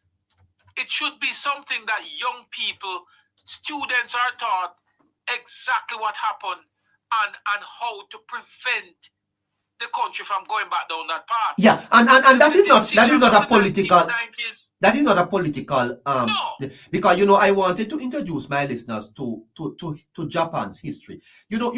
Chops Media and Andrew Holness does have his hands very full, and I believe Chops, because I made a comment last night that Holness need more support because of the magnitude of the problem that Jamaica faces, because we do face some problems, and I don't think I think the Prime Minister is doing excellently well. But when you look at some other countries and how they recover from crises, like Japan, after World War II, Japan was gutted, basically had nothing. Hiroshima, Nagasaki. Correct. And when you look at those places today, you would never believe that they had an atomic bomb dropped on them. Nagasaki, Hiroshima is one of the finest cities in the world.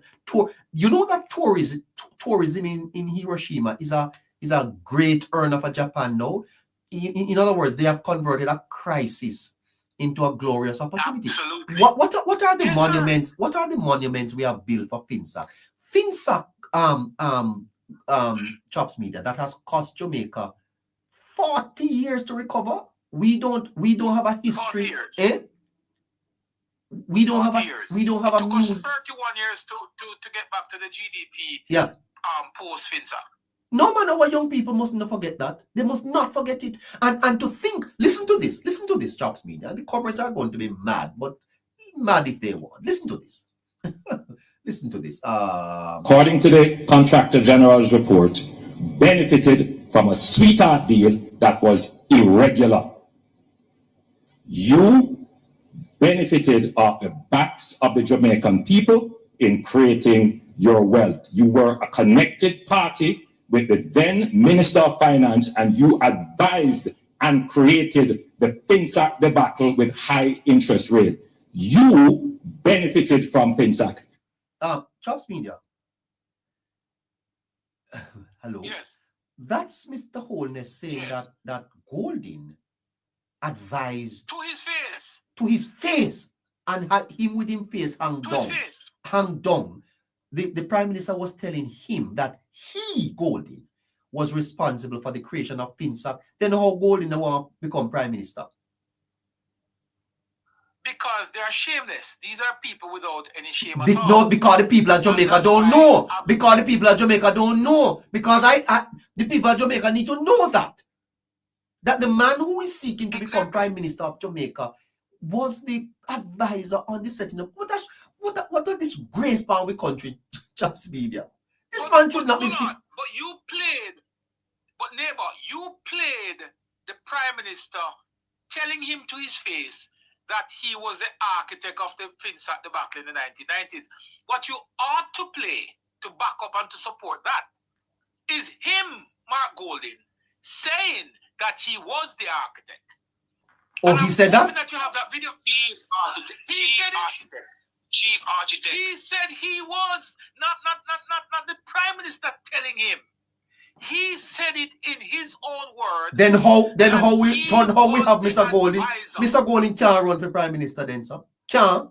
Should never. Because we have not taken that message. And again, I will tell you, we have not taken that message to the grassroots voter who will spend 2 hours in a line to vote. Those persons who stand up in the line and who wants to flirt with the idea of voting for Mark Golding, those persons don't know his deeds. I no, sir, this man can't run for Prime Minister. Persons like me, persons like myself, persons like you, and others with platforms that can reach the average Jamaicans need to organize ourselves. Need to put a strategy in place where the Hello Neighbor show can go pop up in a one corner, on a street corner, and have that conversation with the average Jamaican. Yes. We have to do it. We will have to devise or orchestrate a program that will get organizations, will get platforms like yours to know morphed into a community-based thing where we take this message that we are talking about here, which is reaching a lot of people, but we can go further and take it to the corner shop, take it to the rum bar, take it to the community centers, and have the conversation closer to people and explain to them why flirting with the idea of a Mark Golding becoming Prime Minister of Jamaica is dangerous. Well, I think it's an ethical and moral imperative for Jamaicans to be told that the man seeking to be Prime Minister is responsible for their pain, and that cannot be right, sir. It cannot be right, Mr. Golding.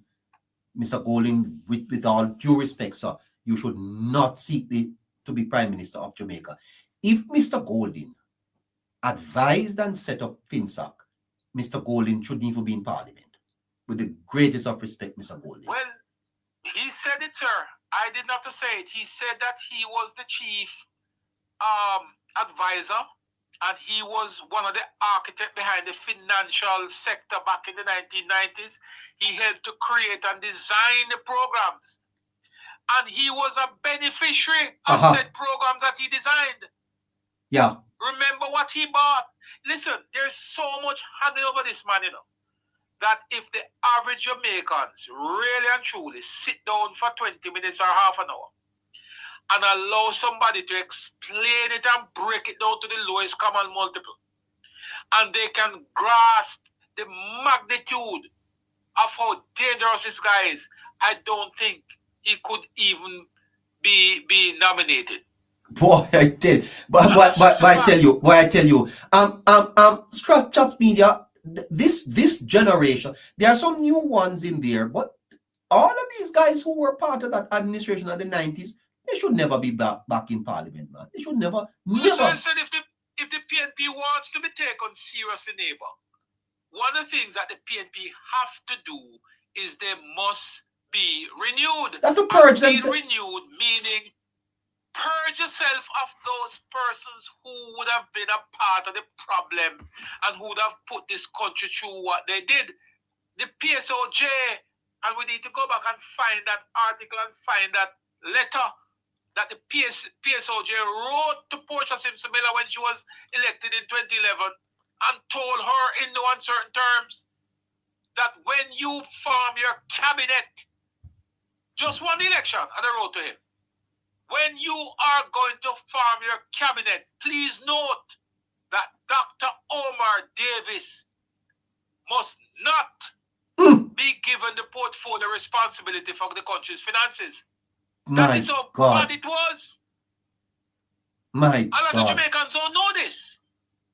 Yes. They wrote to him, the PSOJ, the Jamaica Manufacturing Association, all of these associations sign on to that letter and demanded that Omar Davis must not go to Hero Circle. Yeah. The other thing, Chops Media, is when you look at the PNP's past performance and how they virtually brought Jamaica to its knees, you would have thought that the PNP would now be helping to fix it. But instead, the PNP is virtually standing in the way of Jamaica being fixed. How can a party with a conscience operate like this? You mash it up, and now that it is being fixed, you don't want it to fix? What a heartless people. Well, you said it a while ago, but you made a mistake, dear neighbor, because you said, how can a party with a conscience? And perhaps you need to rethink that, because the way the PNP operate, there's no way that they could have a conscience. Look at ANARA, for example. Correct. A bill that is designed to move away from the bureaucracy. Especially with an acknowledgement. But you see, it seems like they're living in a fallacy or a dream. Because how could they not have accepted that their policies help to set back Jamaica? Maybe they don't believe it. Well, that's true too, because, sometimes you get so drunk on your own wine.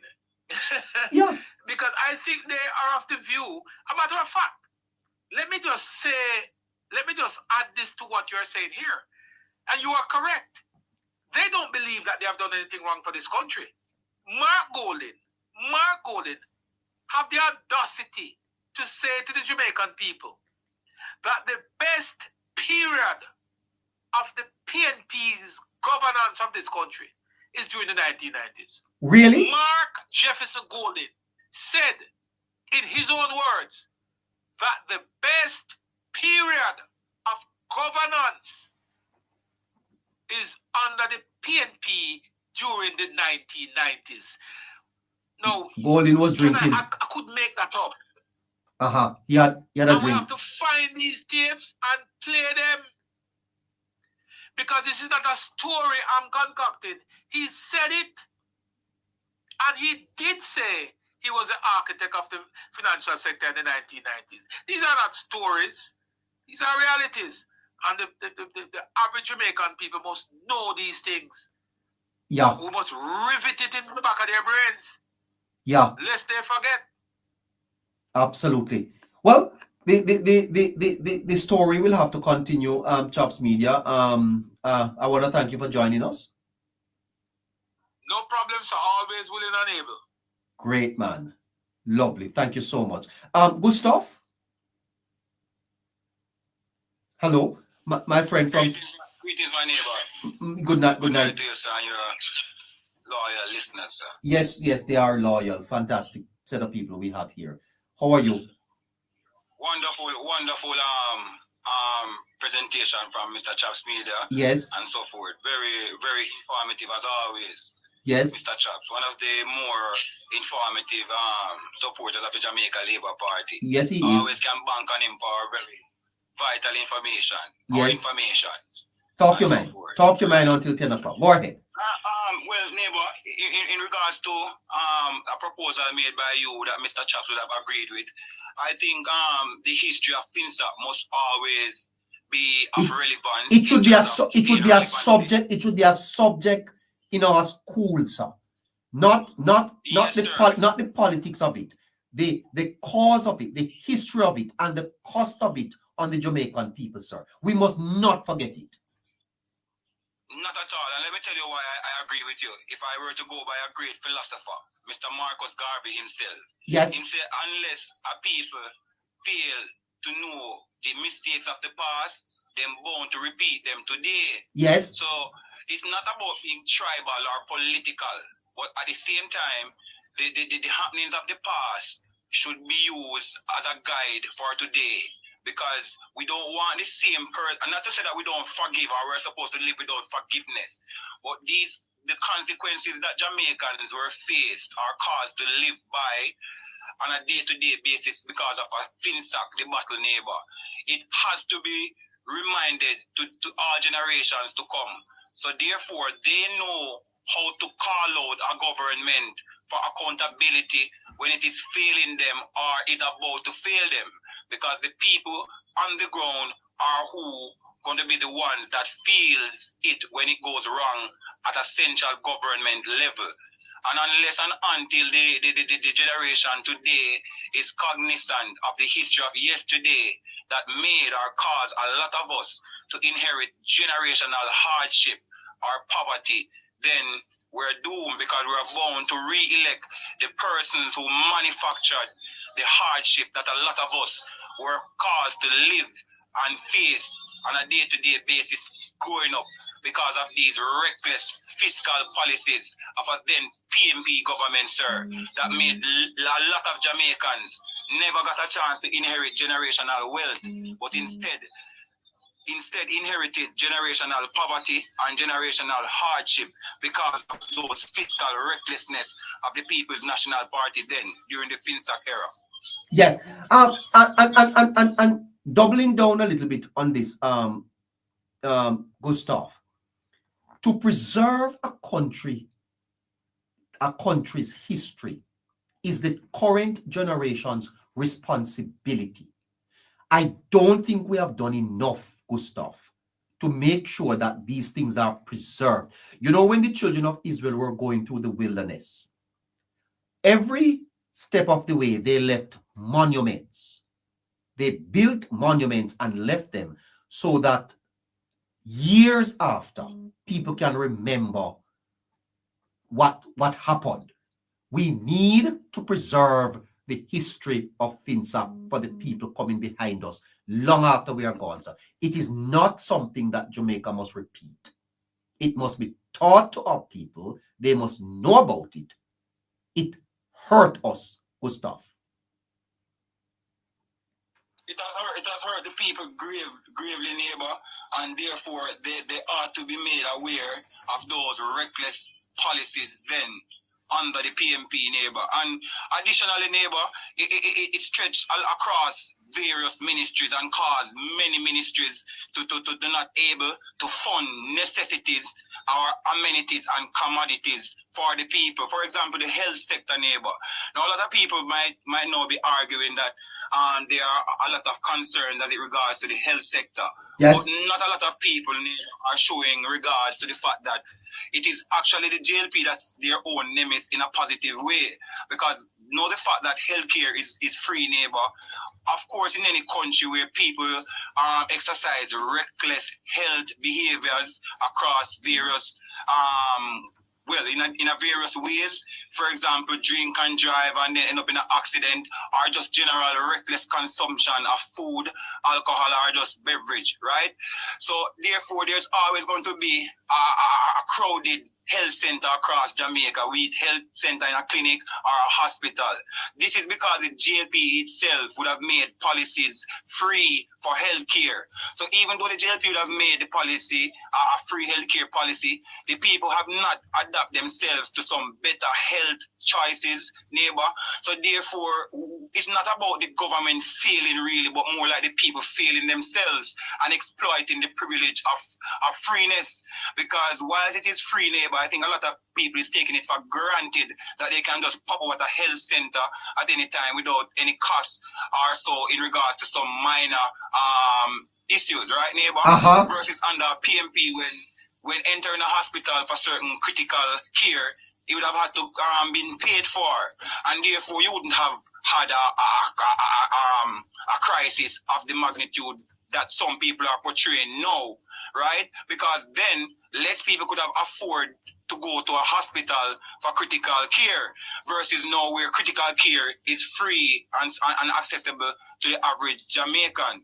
So it's not like the sector is crumbling nor the minister is not doing a good job, because when you look at the physical build out across Jamaica in terms of clinics and hospital, Neighbour, the current minister and government has done an exceptional job in renovating and building better healthcare facilities generally. All right. I have a little piece of tape here that I want to play for my listeners. Just a little bit of it. Listen to this. Don't know what we're talking about when we talk about FinSAC, because we need to make this connection back, because it's always about the FinSAC experience at the end of the day being situated in a historical context. The Observer writes about it to this effect that the financial shock, which began in 1991 in Jamaica, ballooned unchecked over the next 5 years until it exploded with a catastrophic bang in 1996. The explosion left shrapnel scattered over the financial landscape, which still impacted on the economy so many years later. Sister Valerie Dixon is a survivor of that shock that the Observer talk about, a survivor of the government's response to the financial crisis of the 1990s. And she's, as we have said, written her book, Too Black to Succeed, the FinSAC Experience, on the phone lines. Lady President of the UNIA Kingston chapter, educator, author, entrepreneur, and grandmother. My sister Valerie Dixon, So what I want to bring out this morning is that a lot of people do not understand where this thing came from. And I want to just read a little from an appendix that was written in the Observer some time ago. It says, when Omar Davis, then PNP finance minister in the 1990s, began the process of dismantling the Central National Bank, it was done immediately after the Don Crawford-run entity had bought a significant sum of US dollars at a few dollars more than the price that the official exchange rate indicated. The bank did nothing which other banks were not doing in a time when an inept PNP government was struggling with managing a market economy which it knew little or nothing about. What the sale of those dollars did was reveal that the very same finance ministry was covertly, that means underground, dispatching agents with huge sacks of cash in the trunks of their cars to buy US dollars at prices above the official exchange rate. The money was stolen eventually. With blood rushing to its head when this action was revealed, an embarrassed PNP government set about withdrawing public funds from the Central National Bank, making it publicly known. And in the process, it started or triggered a run on the bank, which was seemingly designed to end its life. That, however, is a sad history for the most progressive bank existing in Jamaica at that time. So if you withdraw money from the most progressive bank at the time, what do you think is bound to happen? It is going to trigger what is known as a domino effect. There's going to be a run or a rush on the bank for people trying to get out their monies. And we do not understand, most of us, what the effect or the repercussions or the consequences of such a run on a bank would actually do. Because if you affect one thing over here, it is going to affect other things over there. All right, so that takes us, Val, to your own personal experience, which you wrote about in the book with FASAC. Let us go there. And you and your husband, you were in the construction industry. Talk to us about that. Yes. And I think the whole world understands that when you're in the construction industry, unfortunately, you have to be the one who is, well, it wouldn't be wise for you to capitalize that job you have out of your own pocket. So you are dependent on the banking system to finance you upfront, because in construction, you have to put down the building, and as you go along, you can then certify that the work is done so you can get paid from the client. But in the meantime, you have your expenses such as salaries and wages, you have your utility bills, you have your suppliers, you have everybody to pay until you get paid. So when your bank collapses, which was Workers' Bank, and you are now faced with not being able to get funding, what do you think is going to happen? Your creditors are going to be down on you. In other words, everything now comes crashing down on you, and your only fault or crime was to go and borrow money that you must use, because nobody's going to really, as I said, finance people's houses, buildings, shopping malls, whatever, out of their own pocket, unless you're one of those types. But anyway, let me just quickly go on. So you are faced with Hobson's choice, which is no choice at all. You have to give collateral in order to secure these loans. And by collateral, we mean you have got to mortgage something or give up something for the bank to say, you want $1 million? Bring 40,000 acres worth of property come. So the bank holds on to that. Sooner or later, with your being stymied or held at almost gunpoint, you are not able to get financing. You're not able to get payment from your clients. So you have to now go and seek every possible means. And one of them is to put your house up for mortgage, or better yet, as collateral again. I will just read quickly here what another one of the appendix said. It said, the tragic irony is that many of those producers and manufacturers in Jamaica, trusting that their government was looking after their interests, had borrowed, sometimes pledging their homes to invest in state-of-the-art equipment to improve their efficiency, only to be crushed by the high cost of servicing the debt, that is, high interest rates, which are generally harmful. Many sought out new export markets to increase their sales, but lost them as their competitiveness vanished through government's exchange rate policies. Many strengthened their marketing only to be overwhelmed by the advantages given to imported competition by the government's unwise, liberalized trade policies. And I'll stop there for a moment. Yes. Every time it is the foreigners who get the edge or the advantage over local producers and local manufacturers who are the homegrown variety. In the Finsack debacle, we were in business for over 20 years. Another company was in business for over 50 years. Another company founded by our national hero, George Gordon, was over 100 years old. And again, we ask the question. The government contented itself to believe that companies which had been conducting business successfully for decades were suddenly struck en masse with ineptitude, stupidity, and amnesia as to how to properly run a business. Explain to us, Val, what did the government do exactly? What, because we only talk about the Finsack debacle. What exactly are we talking about? Okay. You went to your bed last night and interest rate, let's say for argument's sake, is at 30%. You wake up this morning and you see a headline in the newspaper that says, government to increase interest rate to 64%.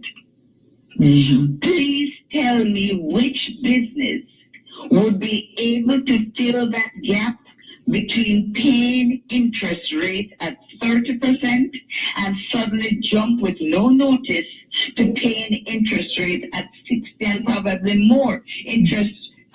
Overdraft interest rate went up overnight to 120%. And the impact and the well, you hear a bit of that. Interest rates went up overnight to 120%. Huh? Good God Almighty! And listen to this. Listen to this. Mr. Holness is saying that Mark Golding was responsible for that, and Mark Golding is now seeking to become leader of the country. We're not a serious country. Wow. Who do we have? You're back with us. JLP Sweet Vibes. Let me go to you. Hi. Yeah, what's up, neighbor? Not bad at Bless all. up yourself, Chopper and all those on platform. Yes. You know, just want to say good night. Yes. And interested times ahead.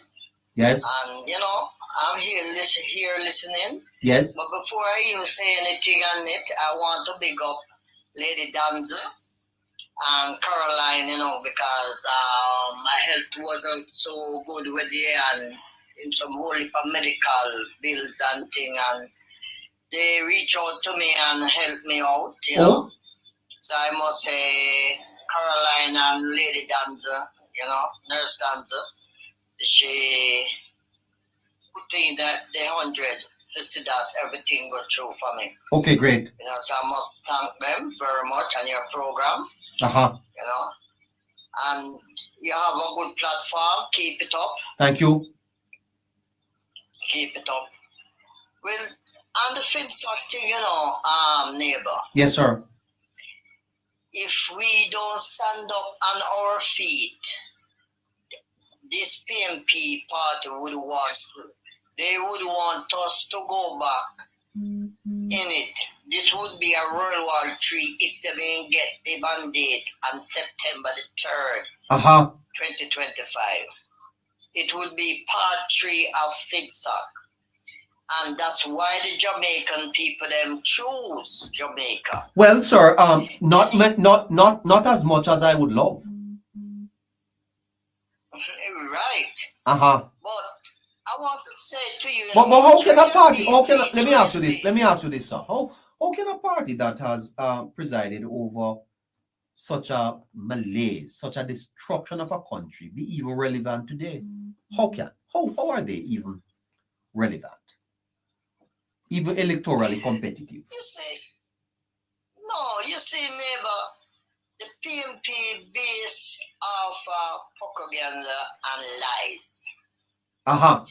The things that do good in the country, which is the Jamaica Labour Party do it, they make it look like they do it. And the things the things that do bad in the country, they make it look like the JLP do it.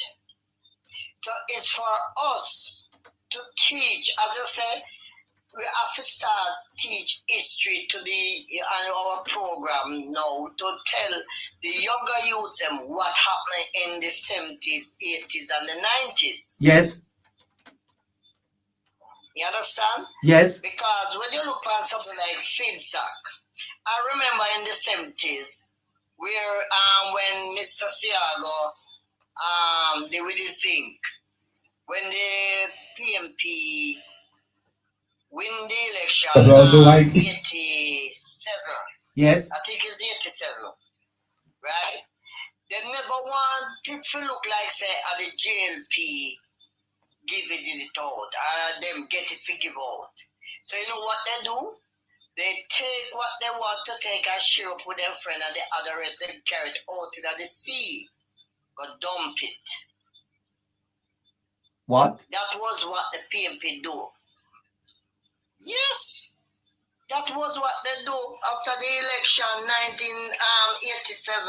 1987 when Mr. Siago lose. 89. That is the 88. 89. Right, 89. Thank you for correction. Thank you for the correction. Right? That was what they do. Because they never wanted to look like says Mr. Siago make it reach here. That was the time when Michael Manley have to go back and beg America forgiveness. A lot of people don't know that. Me, myself, and Chopper, we don't know that. You understand? Because Mr. Manley at the time made some wrong choices in 1972. After they win the election, he sided with Cuba. That was the time when he tell every business people say it's flight a day. So you know, I just want to say, we Jamaican people must teach our younger youths the truth, come with the facts, and let them know what this PFP done to this country. If Mr. Siago just get the chance to do what he want to do from 2007, come back up. If he mean just get the chance, Jamaica would have been a great. We would be a first world country now. Yes. But I can tell you, neighbor. You see, this prime minister what we have is one of the greatest and the greatest prime minister. And I don't think we will live to see another prime minister like Andrew Michael Holness. And I rest my case there. Well, I think you have something there going, sir. Well, I want to thank you, JLP Sweet Vibes FM. Oh, you have a FM station there, man. Yeah. I'm using this one now because I'm going to do a call-in program. Oh, lovely. Yes, I'm just waiting on some more equipment and so, you know. Okay. Father Chopper, big up. You know, the name JLP Sweet Vibes, you know, were created by me and this gentleman here, Chopper, you know, Chopper Media, you know. You're going to run a talk show? Yeah, from a WhatsApp. Yeah, from a WhatsApp days, you know. Me and Chopper, we were the first one, me and him put the group together. Well, best wishes, man. Yes, man. And thank you. And Miss Caroline, thank you very much. Yeah. I must say respect to you and Dancer, okay? You're very welcome. Okay. All right. Hold on there. Oh, thank you so much, sir. Listen to this. Because although I came into the party through Dr. Omar Davis, because I knew him in the financial sector, where I had been like one of the leading corporate lawyers in Jamaica and very involved in financial engineering. And so when he was Minister of Finance, a lot of the things that required industry input, I was one of the representatives of the industry that he would deal with. I got to know him through that. And that's how I got into the PNP, really, through my relationship with him. I had no role in FinSat whatsoever. I was in the private sector there. I was an attorney at law, and I was involved in business as well. So, that was an environment we all had to navigate who were in the sector. Well, Mr. Golding is double speaking there, and the fact of the matter is that Mr. Golding did not deny it at the national debate when he had a chance, when the Prime Minister said it to him to his face. Now listen to Mr. Golding again. Listen. Although I came into the party through Dr. Omar Davis, because I knew him in the financial sector, where I had been like one of the leading corporate lawyers in Jamaica and very involved in financial engineering. And so when he was Minister of Finance, a lot of the things that required industry input, I was one of the representatives of the industry that he would deal with. I got to know him through that.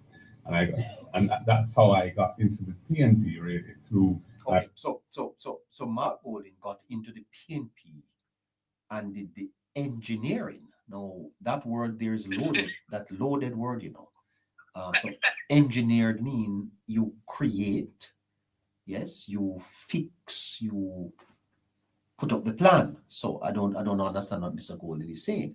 And if Mr. Golding did not engineer FinSAC, why did Mr. Golding not correct the Prime Minister when the Prime Minister said this? Hold on there. When the Prime Minister said this to Mr. Golding had his head held down. Listen to the Prime Minister. Benefited from a sweetheart deal that was irregular. You benefited off the backs of the Jamaican people in creating your wealth. You were a connected party with the then Minister of Finance, and you advised and created the FinSAC debacle with high interest rate. There you go. That's the Prime Minister telling Mr. Golding that he was the one who advised and created FinSAC with high interest rate. Argument done. Golding is the man who did it, and there's no going around that. And anyway, we what a tangled web we weave when we weave. Yes, sir. When we set out to deceive, what we tangle up ourselves. Chops Media, it is an important discussion to have, and I believe that the people of Jamaica would benefit greatly if we have more of these conversations, because it is truth, it is just truth, and I think it is something is ethically wrong for Golding to be standing as opposition leader based on this type of background. It's wrong. Well, we run an extensive campaign along that line during the last election, and I took on that as one of my mantra, which is to highlight the FinSAC, because I believe it is always my view that I don't believe that the PNP has paid the political price for FinSAC that they ought to have paid. And I brought on my program at the time several persons who were involved with FinSAC, including Meshach Willis. Okay. And I will give you the story of Meshach Willis. Yes. Who was a gentleman owned a very small company in Kingston, manufacturing and distributing, and because of the high interest rate policies pursued by Omar Davis, he lost his house. Had a nice house in Patrick City. Gentleman now, God bless his soul. He's selling, has a little stall. I'm talking about somebody who was a millionaire, Yes. A very successful business, and because of the PNP's bad economic policies, he is now selling at the corner of Scotiabank in Halfway Tree. Meshach Willis, God bless him, God bless him, God bless him, God bless him. Meshach Willis. I brought him down to Montego Bay last time on the political platform here to tell his story. you know, and it is somebody who I have utmost respect for. I'm going to try to get to see if you can get him on your program for him to tell you his story. Yes. Because when you listen to these people, neighbor, every time I listen to Valerie Dixon, you played Valerie Dixon earlier. Well, you played a portion of Valerie Dixon earlier. I don't expect you to play all of it. It's a long program. And I tell you, every time I listen to Valerie Dixon, I played that probably more than 100 times already. And every time I listen to her, it pull on my heartstring. You know, it tear me to pieces. When I tell people that the FinSAC, the economic crisis of the 1990s was a deliberate act of the PNP. It was a malicious and deliberate act of the PNP to tear down organizations that they believe were associated with Edward Seaga and the JLP. That was their mantra. That was their intent.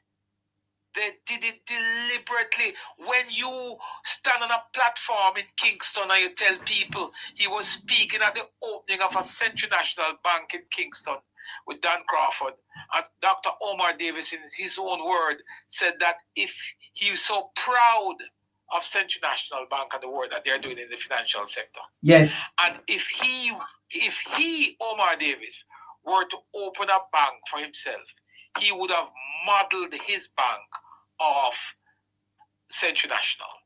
And 2 weeks later, the same Omar Davis pursued an economic policy to tear down the Central National. He withdrew all the government accounts from Central National Bank. And he did not just do them secretly. He published it in the newspaper. He told it to the media. What do you expect? If government remove, and Valerie Dixon said it in her presentation earlier, if you are going to withdraw, you pay the teachers through Century, you pay nurses and you pay doctors and you pay all government workers through Century. And if you're going to remove that account from them and publish it in the world, to the world, what do you expect to happen? Killing the bank. Yeah. In any self-respect. Bank because why Jobs Media has this matter not been more adjudicated in the court and even charges laid? Not well. How come people get away with them, son? Because what happened, neighbor, is when this happened, it happened during the 1990s. And you have to bear in mind that when this happened, most of the individuals who were involved had to run away. Dan Crawford had to run and seek refuge in the United States. Is he still alive? Is he still alive? Yes, he's still alive. Paul Chen Young died in Florida. God bless his soul. Right? Delroy Lindsay.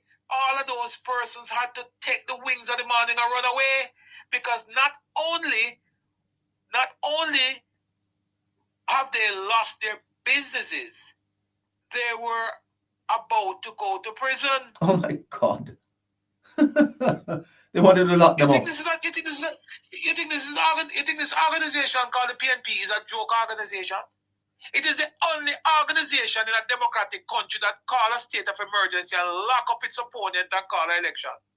That happened, yes. It is the only political party that operates in a democratic country that call a state of public emergency, lock up its opponent, and call a general election. Yes, that happened. 1976. They did it. They declare a public state of emergency, lock up its opponent, and call election. That happened in Jamaica, yeah. Only communist country and dictatorship, those things happen. Yes. So when people talking about flirting with this idea of voting for PNP, they need to think. You think, and I tell young people, and I say it here many times, and I will always say it, don't take my word for it. Go and do your own research. Jamaica got independence in 1962. Do your research. Between 1962 and 1972, the JLP rule. And between 1972 and 1980, the PNP rule. Between 1980 and 1989, the JLP rule. And between 1989 and 2007, PNP rule. Go and do your own research. And you come back and tell me which of those periods that the PNP rule, how Jamaica did, and under the GLP, how did Jamaica fared. Yeah, don't take my word for it. Do your own research, young people. How do we understand, say, flirting just with the idea of voting for Mark Golden? It should not be even coming through your minds. Yeah? Gonna have to leave it there. Gonna have to leave it there, Mr. Chops. There's many more where that came from, sir. All the best to you, sir. Big up yourself. Gustav? Yes, Neighbour. Yeah, I'm going to have to put the wrap on this. Yes, man. Fascinating. Show as usual. And, you know that word is fascinating for true. We need more time, eh? Most definitely. We need more time. Most definitely. But it was a very informative show, as usual, as I said, Neighbour. Yeah. And the information continues. Yeah. As long as the Hello Neighbour show continues. And as Chap says, we hope that the platform stretches beyond just TikTok and get more physical on the ground. But it's a step at a time, Neighbour. All can't transpire at once. So gradually, but eventually. Yeah, we're steady, man. We're steady. Indeed, man, indeed. Because history is very vital in terms of the trajectory we take today. And unless and until we recall history and the lessons to be taken away from history, when the information from history shows that some people are just not deserving of even being thought of, much more to be even put in a candidacy position, because they were there when the worst of times hit Jamaica, and it was never by coincidence that Jamaica faced these financial woes. It was because of bad fiscal policies. And it is rather painful when the same faces and offsprings of those that would have caused the great pain that Jamaicans face. It is very sad, Neighbour, and history is very vital. And when we're telling people to be mindful and weary of the PMP, we're not saying that the JLP is quote-unquote all perfect, but when it comes to history, current affairs history, the governance and so forth of Jamaica, the stewardship of Jamaica, Jamaica's current affairs, it is by far and large that the Jamaica Labour Party is more catering and caring for and of the Jamaican people through its policies, strategies and programs. And the PMP at the time, when they were executing strategies or similarly everything, the people were just not enjoying the promises that came from the words. So the words were very promising, but the lives of people were never promising, because the PMP would have wrecked the economy and wrecked the lives of people. And as I always echo, Neighbour, it is because of that crisis, the FinSAC crisis, where a lot of people would have inherited generational poverty versus those who would have inherited generational wealth. Because a lot of people today, Neighbour, are enjoying financial autonomy because of the legacy of their forefathers in the 70s, passed on to those in the 80s and 90s. Therefore, it is good to qualify the fact that because of these reckless policies, persons would have inherited generational hardship because of these reckless policies. And therefore, we stand by the arguments that these must be prolonged and continued as long as we can, because history must be taught and also be reminded in the minds of the younger folks today, those in their 30s, early 40s. Fantastic. Well, the cost of collapse continues tomorrow. Thank you so much, Gustav. We're here, man. All right. So, any assessment of current government must consider the inherited realities confronting modern administrations. Recent governments have faced the challenge of simultaneously repairing decades of fiscal damage while attempting to modernize infrastructure, improve public services, strengthen institutions, and create conditions for economic growth. The story of Jamaica's economic crisis is not merely a story of numbers It is a story of opportunity loss. It is a story of confidence weakened. And it is a story of development delayed. The debt burdens of the 1970s and 1990s created consequences that extend across generations. That has influenced economic growth, social mobility, public investment, and the national psychology. The cost of collapse is ultimately measured by the gap between what Jamaica is and what Jamaica could have been. That's the cost of the collapse. Understanding this history is essential, not perpetuating partisan conflict, but for ensuring that future governments avoid repeating the mistakes of the past. A nation advances when it learns from failure. A nation advances when it accepts accountability and commits itself to the long task of repair. Jamaica's future depends on its ability to do all three. We must learn from the failure, accept accountability, and commit to repairing ourselves. Whether one supports or opposes the current administration, fairness requires recognizing that the task is not merely to build, but to build while repairing. Progress, therefore, must not be judged only by what is newly constructed, but by the extent to which long-standing structural weaknesses are being addressed. Analogous to renovating a house while continuing to live inside it. Resources must be devoted both to correcting historical deficiencies and building new capacity. The cost of collapse continues tomorrow on the Hello Neighbor show. Let me thank you for tuning in tonight. For those of you who are on YouTube, thanks for the conversation. Thanks for the chats. Thanks for all you did. For those of you who are on Patreon, thank you. For those of you who are on X, thank you.